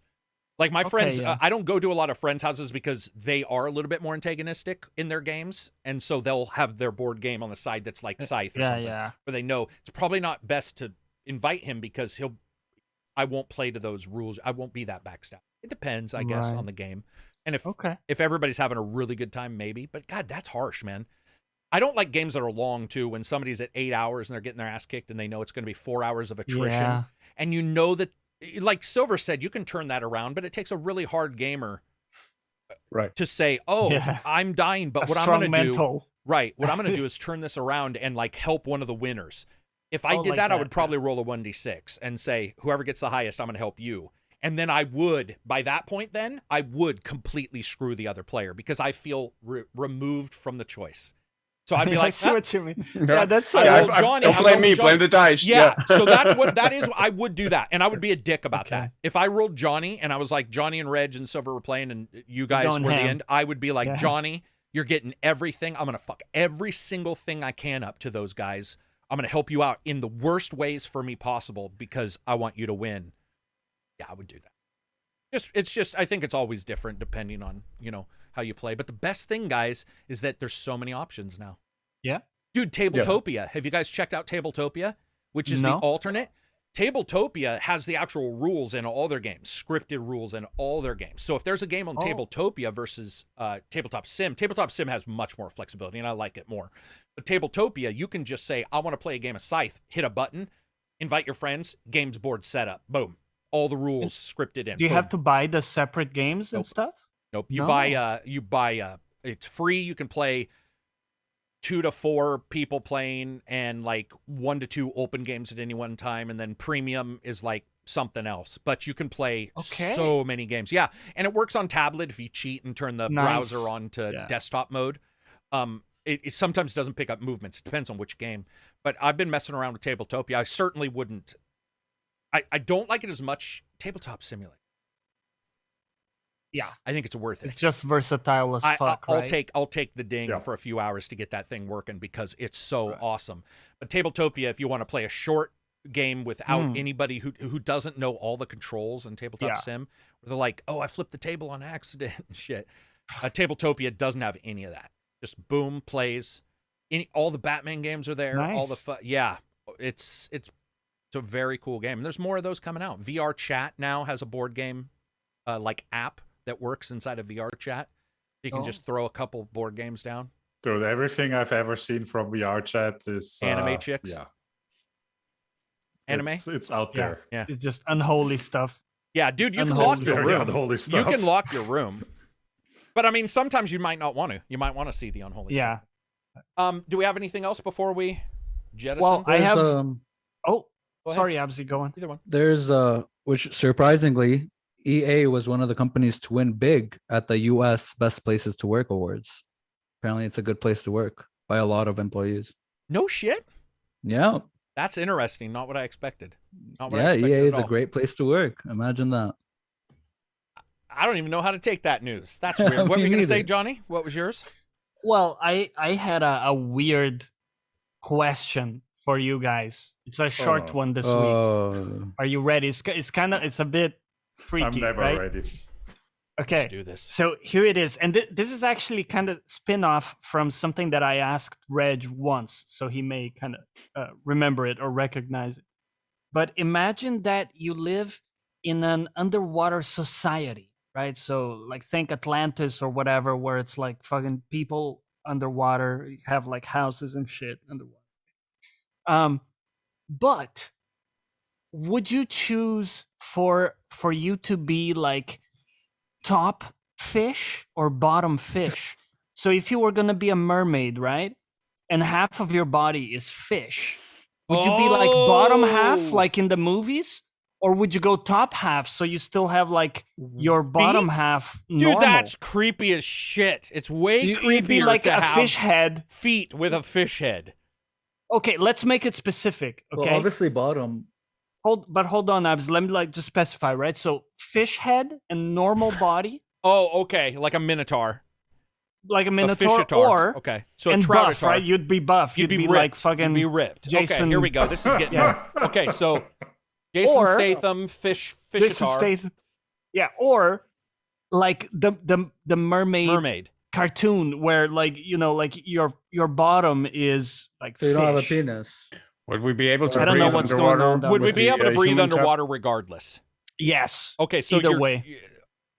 I'd be mermaid, obviously. Yeah, I mean, you would be able to move underwater much easier than. Let's with the assume fish you would tail have than with fins human or legs. something. Let's just assume This in is both more cases appearance. you'd be This able is more to appearance, is what you're saying. get around. Yeah, it's more like appearance. Like, what would you be Fish okay otar, with? without a fucking doubt, man.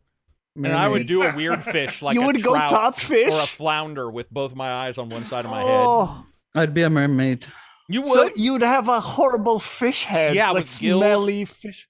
but it's underwater. Where you're gonna? It's your ass underwater. is gonna True. smell if you're. I mean, a you would fish. still What are have you a talking about? you would still have smelly fish part regardless. Yeah. Whether they would be on top or in the But bottom. I'd have a big, Johnny. True. swinging penis. Like, I don't understand that. I'd have a big Yeah. swinging penis, but I would Yeah, have a you would fish have head. the swinging. True. Yeah. That, But especially while imagine swimming. Blah, blah, blah, blah. you go to your. swimming at high speed. Wait, how do mermaids mate? How do mermaids mate? Well, fish I think mate it's normally all ovulation. inject Isn't it it? Like, right directly into the sack, man. Oh hell yeah! Or you dude. drop some eggs into some rocks, and the dude comes around. Yeah. it doesn't seem as fun. I That's have to to see. say. It doesn't. I But dude, think I'm fish almost- otar would fucking rock. I don't know I'm why. almost going fish otar. Yeah, on but this to one. be Dude, like, if you go be like, onto land, Guardians you should attack! start. With a little, dude, that'd be amazing. And I sort of like the idea, man. Oh. I sort of like the idea. The problem would be, one, oral sex would suck. Two, when You ever imagine like seen you a walk up. fish's mouth? Bro, That's what I was telling Johnny the last time. No, I think you're no. wrong, bro. suction would be great. What if you close your gills so there's a suction? Ah, I mean, you also. This is you also, a as, stupid as, a, conversation. as a mermaid, you also just have fewer appendages for predators to grab onto. Yeah. So. Oh, true. See, I mermaid. guess, There you go. Mermaid would look more normal. You could always sit at a Wait, desk a lot. So what did Reg Right. and the rest say? What would you go top fish or bottom fish? Probably top fish, because then you could still go on land. No. You can't breathe. You're a fish. Well, You're underwater, bro. You're water tank fully done. underwater. Just get an opposite scuba for outside. No. What was a luba? A luba, land scuba. A lube. You can't cheat. You can't go out Could the I water. do bro. mind flayer and have like an octopus head? Because if true, that wins right away. No, that's cosmetics. That's Oh, that's- extra. That's Yeah, a exactly. microtransaction. That's extra. Some microtransaction. No, that's the plastic surgeon. Yeah, but I mean, dude, if you could pick the fish, guys, you could do some crazy ass shit. Pufferfish head. Oh, you go like Imagine a spade pufferfish fish, head like headbutt fucking- during a soccer game. You could just destroy people. I'm actually Yeah. getting into this. I want to make a D&D Okay, game. yeah. Oh, I'll Nah, I get like the it. one that Then- blows up. Yeah, like But the then, big... as a pufferfish, what happens after you do that? Then you deflate, or You what? die- I would assume Oh. you deflate. They don't die Yeah, like yeah, a fucking yeah. bee, do they? They don't lose a stinger, I hope. Johnny's taking this seriously. Good. Fuck you. Excellent. Johnny, No, Johnny is I am. I'm into We've I'm solved it. invested. We've Jabberjaw. solved it. Astro It's remembers top the old fish. cartoon. Yeah, I think it's for No, me. it's definitely not top fish. It's he likes It's- he wants to do bottom side, man. I think you're wrong on this one, but you know it's. Absy, what's yours? Well, I mean, you can enjoy getting Well, what do you beaten, mean, what's getting a mine? shark. Which grabbing one did onto you your leg choose? and then Bottom pulling you fish or under. top fish? Fucking mermaid, dude. I want to be a mermaid, man. Yeah, be a mermaids are mermaid. more like what you see. You know, like Yeah, I said, yeah. you can sit It's at a more desk. elegant. I'm nude, and Well, you can't yeah, tell. that's- Right. Basically, be a the question is: do streamer, you want to no be a one would know. mermaid or do you want to be a murloc? Right? A murloc, Mer- for sure. Yeah. for sure. Dude, I'm just thinking of all the wicked ass faces you could have. Like it could be there's some the fish, possibilities, dude. they're endless. Like all the tails look somewhat the same, but not the heads. You're is not what I'm wrong. saying. Exactly. Like I maybe think yours this is shit blue through. and mine Yeah, is. yours is blue and glittery, but my fucking face looks completely. I'd be like the superstar, you know. Unfortunately, maybe not, but I'm with you, Or might man. be thinking Good. too. We solved it. Excellent. we solved it. We solved for F. So that'll be it for us. I want to thank everybody for sticking through 1 hour. No, 30 minutes longer than normal. We're trying to do 1 hour, end at 1 p.m., but I keep fucking it up. Thanks everybody for watching. Oh, Johnny, what are you streaming? So tomorrow I'm streaming some Final Fantasy 14 on Twitch. Final Fantasy 14. All right. Yes. And in the next couple days, With you'll all see. the add-ons to get banned. Yeah, with all the add-ons to get With bad. He was all the streaming. He add-ons. was streaming all the eclectic add-ons. I will be doing the review for Swan Songicus, and I will be doing probably a top 5 video Tuesday maybe, and a couple other things on the side. And that'll be it for us. You guys get a chance, dude. Check out the podcasts on Spotify and iTunes as well. Check out the Reddit, ACG vids. Check out the Patreon. That's it for us. Peace out, everybody. Much love. Thank much you for love. sticking around. Enjoy your weekend. Take care, everyone. Bye-bye. Bye-bye.